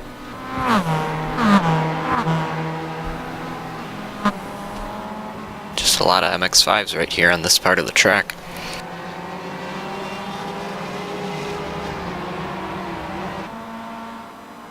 Again, looking for a dominant team. It's going to be hard to do there's no real team that is crushing it on both ends.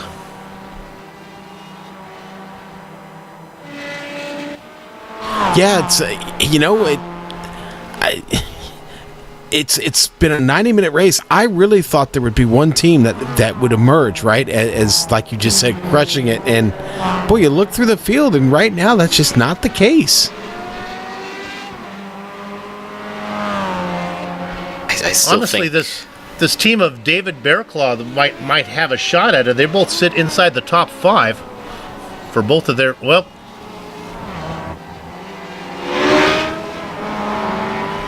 Bearclaw into the pits. Yeah, actually, Joop Williamson and Nam are actually closer. I'm sorry, Bearclaw. Nam and Fraser? Is that what I'm hearing? Yeah, that's right. There we go. Right. Nam currently 4th, and Fraser there in 6th.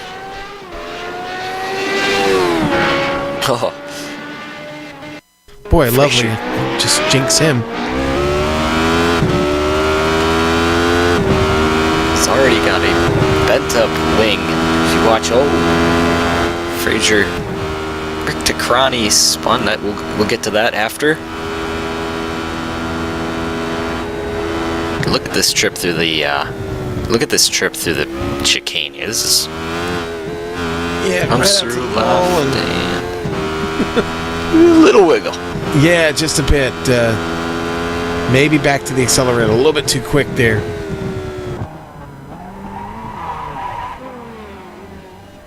And he loops it there, and Tacrani right there looping it in Santa.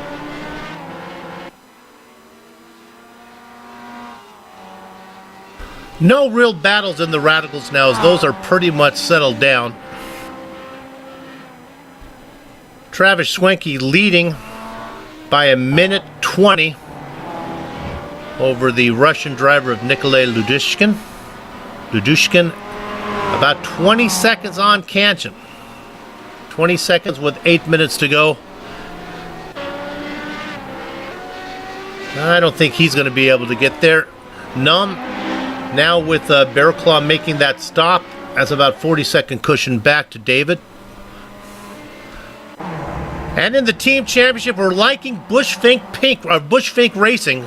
Apologies to Aero Numb. He races for Bushfink Pink in the Absolute Beginner League. That team looks pretty good. That is Aero Numb and Fraser Williamson. Oh boy, trouble incentive for Williamson. Noses it into the tire barrier. That's the bad news. The good news for him is I don't think he has to worry about anyone passing him, as he's racing last in that class of the cars that are still out there. So just bring it home. With saucer lamps issues, Jupe Vilmanson's knee, and Kiradine Bawafia's internet connection, I think Fraser is safe in 6th in class. Couple that with Errol Numb in 4th in the MX-5s, that might be enough, unless the 100 points that you get like from Tim Kleises, remember it's weighted heavier on the top, so that could do a lot. Kleisen's up there, Klaus up there in the lead. He's got James Ewens. We haven't talked much about him. James 17th overall. And you know, something we've not talked about since the beginning of the race is how incident points will factor in these final point totals. You know, we got some guys out here who've got quite a few. Fraser Williamson with his bad luck today, he's got quite a few incident points racked up. Bram Reniers is another one. You know, he sits there in 5th, but well, how are him and his teammate going to stack up there when we figure in those incidents here at the end? Errol Numb has picked up a few.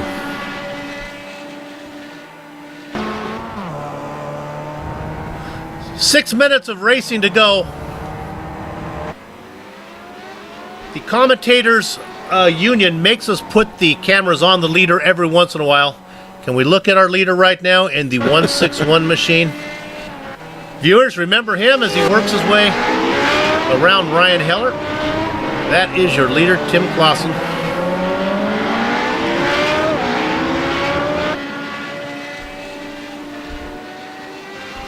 Clausen's now has Adam Parlay ahead of him. Parlay racing in what would be about 7th in class.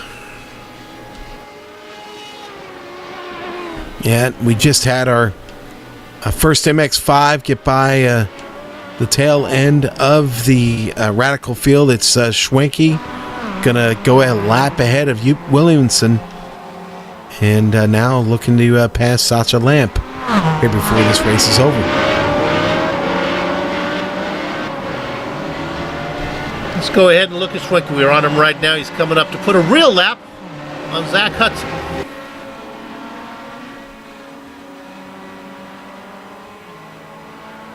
Great solace there from the YouTube chat, as we're reminded by the Gathering of Tweakers admin that they'll be doing the math right after the race, the proper math, Soup. I think the viewers can give their thanks for that.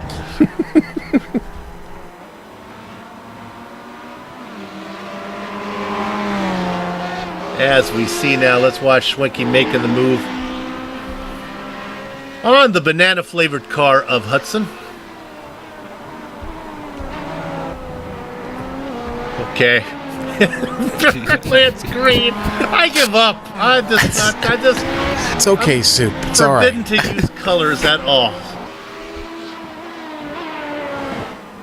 It's a plantain flavored car. Yes. There we go. Fried plantains, very, very good, Soup. Okay.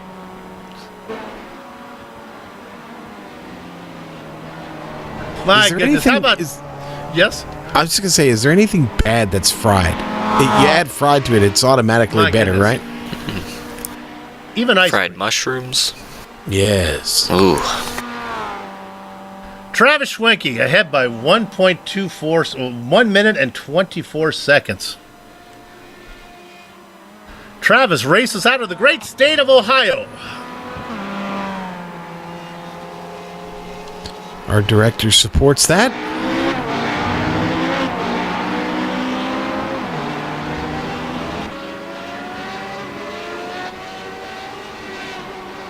Sean, how about Paul Ilbrink? Quite an eventful day for him. You know what? And we'll be taking the white flag here pretty soon. About 3 laps to go here is what I'm getting. Ilbrink, trouble early on in this race, about 5 laps into it, and sent him all the way to the bottom of the field. He's done nothing but dig back. Everybody else, at least the leaders, on a one-stop strategy. He's taken 2, folks, and still finds himself in a podium position. Classens has just been, well, let's face it, he's been the class of the field and been tough to catch for anybody. But one has to think, if Ilbrink doesn't suffer that early trouble, is he running up there with Classens right now, fighting for that win? I say hats off. He's had a great race, and no shame in a second-place finish for his team. Where's his teammate at right now? I'm trying to see. There's Denny Ratz, 11th overall. That's not going to be bad for those two. We'll see where they end up on the incident count here at the end and how much it affects their points, but they'll definitely be a contender for the overall podium. Yeah, Denny, when you got yourself winning, when you got your partner winning a class, all you want to do is just chip in what you can.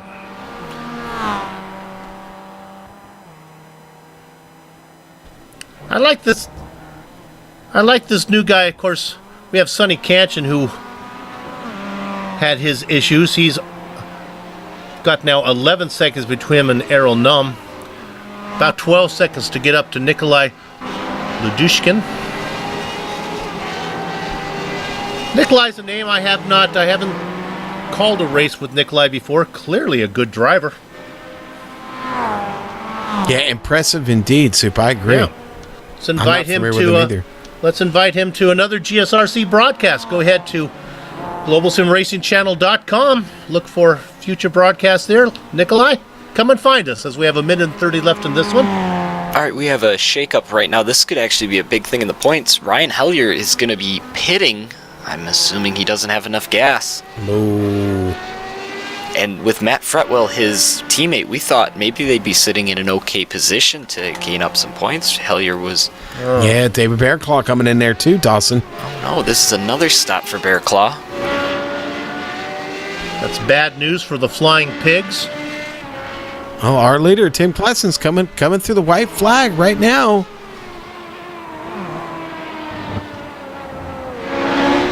Smoke him if you got him, boys. Here we go. 1 to go. Looking at Tim Clausens. What's our official pronunciation there? Sean, you want to pick one there? So we'll take Clausens on that one. Clausens, okay. Yes. Well, you know, it's said that inside each and every one of us is one pure, authentic race. Something that's ours and ours alone. Something you're born with. You can't be given to you. Something that's... it can't be learnt. It's something you're born with, and right now Tim Claussen's having one of those races. As he works his way through the chicane.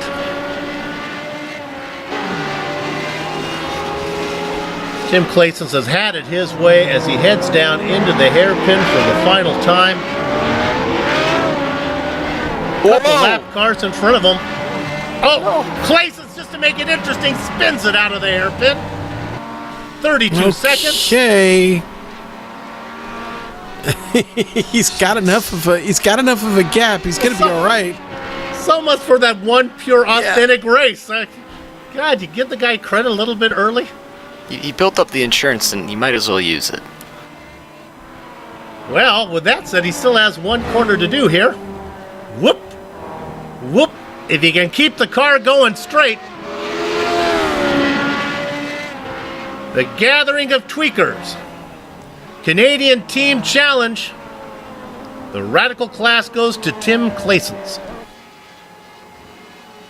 Schwenke right behind him through the chicane. Really close to the wall of champions. That's because he is a champion. Give the win in the MX5 class to Travis. Just keep swimming, Schwenke. Paul Ilbrink going to come home with their second place finish there, Soup.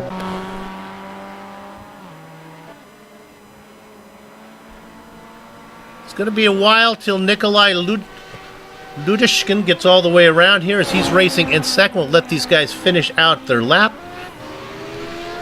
Fretwell going to finish out this podium Fretwell. run, waving at everybody down the front stretch. Is Aeronam out of fuel? Num is out of fuel and actually having to check up behind.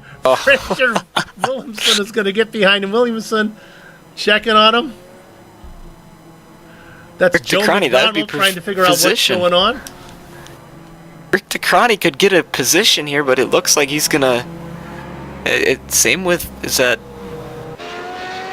Oh, he's a lap behind. All right, then. It's not going to matter. Yes, we look here. This may be academic as well as maybe. Is there anyone on the same lap as Num? DeCrony is a lap. Yep. Here comes the Russian driver. Nikolai Ladushkin comes across the start-finish line, picking up second in the MX-5s. And drop back a little bit, going through the final chicane right now. Sonny Catchin as that rounds out the podiums and all the classes. Well, the racing is over here in Canada, but our broadcast is far from done. What we're going to do right now is take a short break, but we'll be back to run down the entire finishing order, talk to some of the drivers before we put a lock on the gate at Circuit Gilles Villeneuve. Back in a few.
Welcome back to the Global Sim Racing Channel's coverage of the Gathering of Tweakers Canadian Team Challenge from Circuit Gilles Villeneuve. The results are in the book, so let's run them down right now. Sean, what's up with the Radicals? Soup, what a race here. These Radical SR8s, we worried about them not being able to finish the race. Well, 6 of them finished strong. Tim Claeson's your winner today in this special event. Paul Elbrink with a drive, a tremendous drive to come back from early misfortune. He'll finish second on the podium. Matt Fretwell with a solid ride, third place, finishes out our podium. Darren Seal, fourth today. Bram Rainier's there in fifth. Fraser Williamson, sixth. Yeah, you know what? I'm going to give him a pretty good drive for that. He had to recover several times from some trouble. Sasha Lamp going to finish 7th overall. Joop Williamson is going to finish 8th overall. And then Caradine Bawafia, boy, could have been a contender to win this race today, but his connection issues there from Algeria do not allow him to continue and finish this race, Sue. Okay, Dawson, what about the MX-5s? Well, your winner today, Travis Schwenke, seemed to be the one who got into the least amount of trouble. He will take the first spot. Then Nikolai Ladushkin going to take the second podium spot, and Sonny Kanchan going to round out your top 3. Aeronam, he had a little issue. His car would not go. It was an iRacing glitch. He'll take 4th. Still very respectable coming all the way back from that. Rick DeCrony going to finish 5th. Adam Parlay, 6th. James Ewens, 7th. David Bearclaw, 8th, Ryan Hellier, 9th, and rounding out your top 10, Siegfried Buchner. Then behind that, it is Denny Rates, Joe McDonald, Zach Hudson following him. His brother is Elemento, his name is P, and that is Treffers, and he is in 22nd position overall. Pascal Twenson in the next position.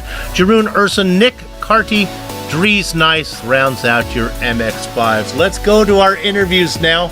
And maybe somebody can bring into the booth for me our Radical winner, and I will give a talk to Tim Claeson as we bring him in here. Now he comes in. Let's see if Tim has a copy. Tim, can you hear us? Yes, I can hear you guys. First of all, let's get the official pronunciation of your last name. Is it Claesons? No, it's Claessens. Claessens, okay. Exactly. Tim, congratulations on... Never easy when you're in multi-class racing, but it was your wire-to-wire. Gave us a little thrill there at the end. Tell us about that final hairpin there where you looped the car. Yeah, we were having a big conversation on TeamSpeak, and I got a little bit distracted a couple of laps earlier. Tapped the wall of champions, and the steering wheel was a little bit offset since then. So it was a little bit getting used to after I have driven the car for 55 laps going straight. So yeah, the last laps were exciting for me as well. Is the Radical your car of choice, or what is your favorite car? Well, no, I don't really ever drive the car except for these special events. Usually I'm more of a GT car driver. So it was fun being on the fast end of the scale for once instead of always being the slower class in these races. Really a great event, really great event. Now you were teamed up with James Ewens. Is that a driver you know, or did that he just jump in there to give you a partner? No, we've been long-time teammates in Torque Freak Racing. I think I've joined the team about 2 years or something ago. So we've known each other for quite a while now. Well, congratulations on the win. Sat on the pole, pretty much wire to wire. Congratulations. We look forward to seeing you on more broadcasts here on the Global Sim Racing Channel. All right, thanks for inviting me, guys. Tim Claeson, your winner today in the Radicals. What is next? Anybody else out there? As you guys are going to have to help move people in and out of the booth there. Don't let them bump their head. Watch out there for the coffee cup. Okay, he's safe. Soup. Well, let's. Why don't we catch up with the winner, Travis Schwenke? I think I see him up there. There he is. There's Travis. Travis, can you hear us? Yeah, sure can. All right, Dawson, talk to Travis. All right, Travis, you are the MX-5 winner. First of all, you don't have a team, but you ended up staying out of trouble and you made it happen, man. How's it going? Yeah, really good. Definitely a weird race. I actually even thought about very late telling Sonny that he could be the MX-5 driver and I'd try the Radical out, even though I'd never driven it. But we just didn't do it. I wasn't comfortable getting just a little bit of seat time in it and be able to run a long race like this. Yeah, that's definitely a big switch. These are two very different cars. You have these Radicals going really fast, and this MX-5 just putting around. How hard was it to avoid them Radicals, or I guess not? It was a lot better than the Kias. Surprisingly, I thought it would be worse than that. But they make a little bit more noise, and you kind of hear them, and their braking into the corners is good enough that if they even get kind of there, they don't really slow you up because they can exit the corner quick, and it really wasn't a problem. I only had, I think, a problem one point where I was already starting to turn in, and the guy dove in, and I had to kind of adjust my line to not hit. But that was one time out of the that entire hour and a half race, so not bad at all. Travis is super. Always nice to win, but after so many times finishing behind Sonny and Arrow, and then you finally beat him, and then it's a non-points race. Yeah, I hope I didn't use up all my luck, in this one thing. So that was the weirdest aero damage I've ever had in my life from Sonny. I couldn't pull people on the straight at all. I mean, I had to be within like 0.4 of them before I would start pulling them. It was very strange, and then Eero had the pit stop bug, and I was just kind of in management mode at that point. So I figured if I could sit there and just run mid 55s all day, is no problem. So I was just trying to do that, and I was going to try to Eero was coming. He had some laps in there. I was watching a couple of his laps, and I don't know where he got that monster lap. I think the pit stop bug gave him the Radical tires instead of the MX-5 tire, because there was a couple laps he ran that were just phenomenal. So hats off to him for trying to come back as best he did to get back up there. I'll get you out of here on this one. I heard you talking over the mic during, I think it was about Arrow being stuck in there. Were you making a joke? Did I hear it saying that the parking brake won't release, or were you being serious? No, I was being serious. I found it during the practice, and it's the auto brake. I could see it on my brake indicator was still on. So what is an auto brake? When you're in the pits and you're on the brake, it holds the brake automatically for you. So the brake indicator's still on. When it releases you, it goes off automatically. So just like on the pits, on the start, right, how it holds it. So, and it doesn't go off; it just stays on, and it actually starts bouncing around a little bit. Well, better to have it happen on one of these fun exhibition races than in one that you work all season long for. Hey, congratulations on the win. We'll see you down the road. Great, thanks, guys. Appreciate it. Travis Swenke, your winner in the MX-5s today. All right, well, Soup, I've caught up with Paul Ilbring. Paul, congratulations, a podium finish. It wasn't easy. You got in trouble early and fought back over this 90 minutes. Tell us a little bit about it, buddy. Yeah, I didn't really have the best start of the race, and fell back to fourth even, I think, in the first lap. Anyway, when I climbed back to P2, there was a bit of a gap already to Tim, and I think I was just a bit too eager to try and close the gap. So I ended up hitting the curb in the first chicane a bit too hard and brushed the wall, which kind of ruined the steering. So I took an early pit stop to get a quick repair, and from there on tried to drive back to the front again, which, I finished second, but Tim was just a bit too fast today. Well, I'll tell you what, you were digging after that recovery, and you had the fastest lap of the race, a 31.47. Really, really impressive what you were able to do out there. You do fall just short. Klessens was really, really hooked up today, but you've got to be pretty happy with the finish. Your teammate, Denny, not a bad day for him either, with an 11th place finish. Sounds like we're not going to be able to get the points here. There's a problem with getting those together, but should be maybe a podium finish for you guys. Possibly, yeah. Danny suffered a bit of bad luck because he was also stuck in the pits for a while, so it lost him a couple of laps, I think. But yeah, it was a fun event, so all's cool. Were you able to keep the incidents under 8? I think so, yeah. All right. Well, Paul, congratulations. Nice to talk to you here for a second. Great race. A lot of fun watching you dig back there from that trouble early. All right. Thanks for broadcasting this. All right. And our thanks to Paul Elbrink there. Great run for him. And Soup, I think you caught up with James Ewens there. He finished. I do. back in 7th place there Well in down the the order. Mazdas. I just want to find out who his agent is, where he was able to be teamed up with Tim Clausen's. That's a good partner to have, right? Yeah, Tim is obviously a great driver, and brilliant for him to do that. To be fair, I would have finished a lot better were it not for the pit bug. I lost 2 laps in the pits with the pit bug at the start because I didn't know how to clear it. Randomly started changing tyres, and changing 4 tyres finally released me, but I was 2 laps down then. So, I would have been probably P2, P3. I didn't necessarily have the fastest pace, but I just kept it clean and just, did my thing really. But I still think that even with that, I think we'll still probably win overall with Tim's win, and I think I finished 5th in the points.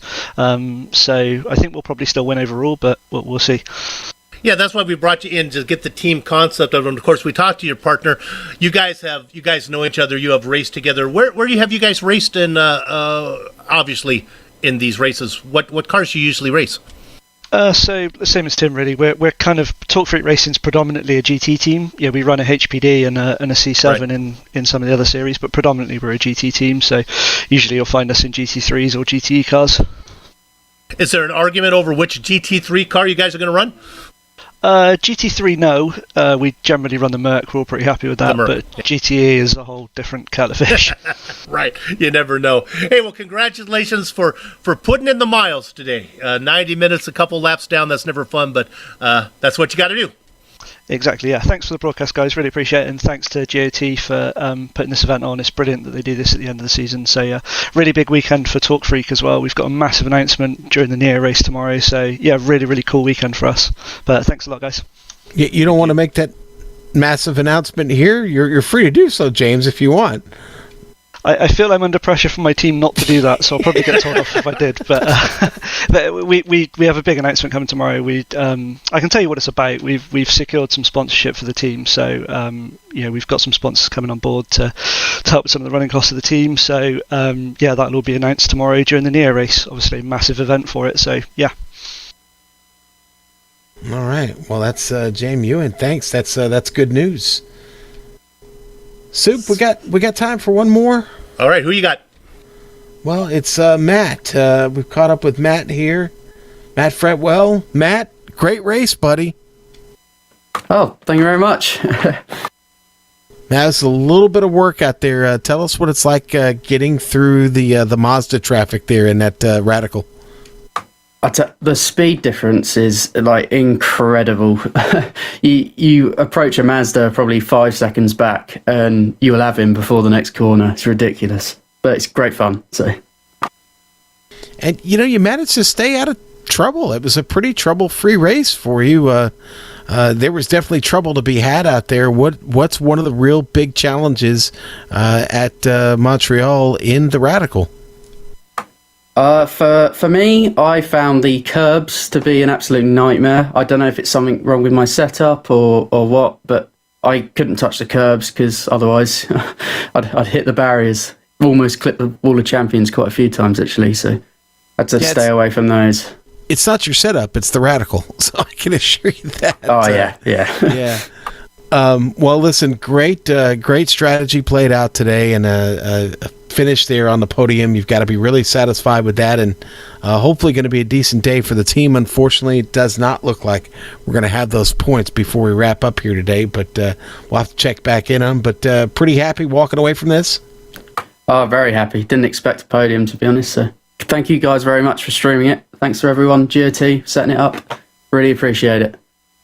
Been a good race. Yeah, and hey, listen, we appreciate you and appreciate the drive you put on today. Put on a good show. We made some good TV, buddy. We look forward to seeing you soon. Cheers, guys. Thank you. All right, and cheers to Matt Fretwell there, Soup. And boy, what a day here at Circuit Gilles Villeneuve here in Montreal, Canada. Now, don't leave us yet, because we're going to talk about all the people that made this happen, and we want you to pay attention. We'd like to thank everyone at the Gathering of Tweakers for organizing the Canadian Team Challenge and for contracting with GSRC to broadcast it. We know you have a lot of choices when you fly. Thanks for flying GSRC. Thanks to the company's equipment and software that you've seen on the screen right now that we use on the broadcast. Full disclosure, yours truly was fighting gremlins all race long, as was our director. Our apologies for the choppy feed and the choppy commentary, and thanks to Sean and Dawson for covering up our weaknesses. The original music never has any weaknesses.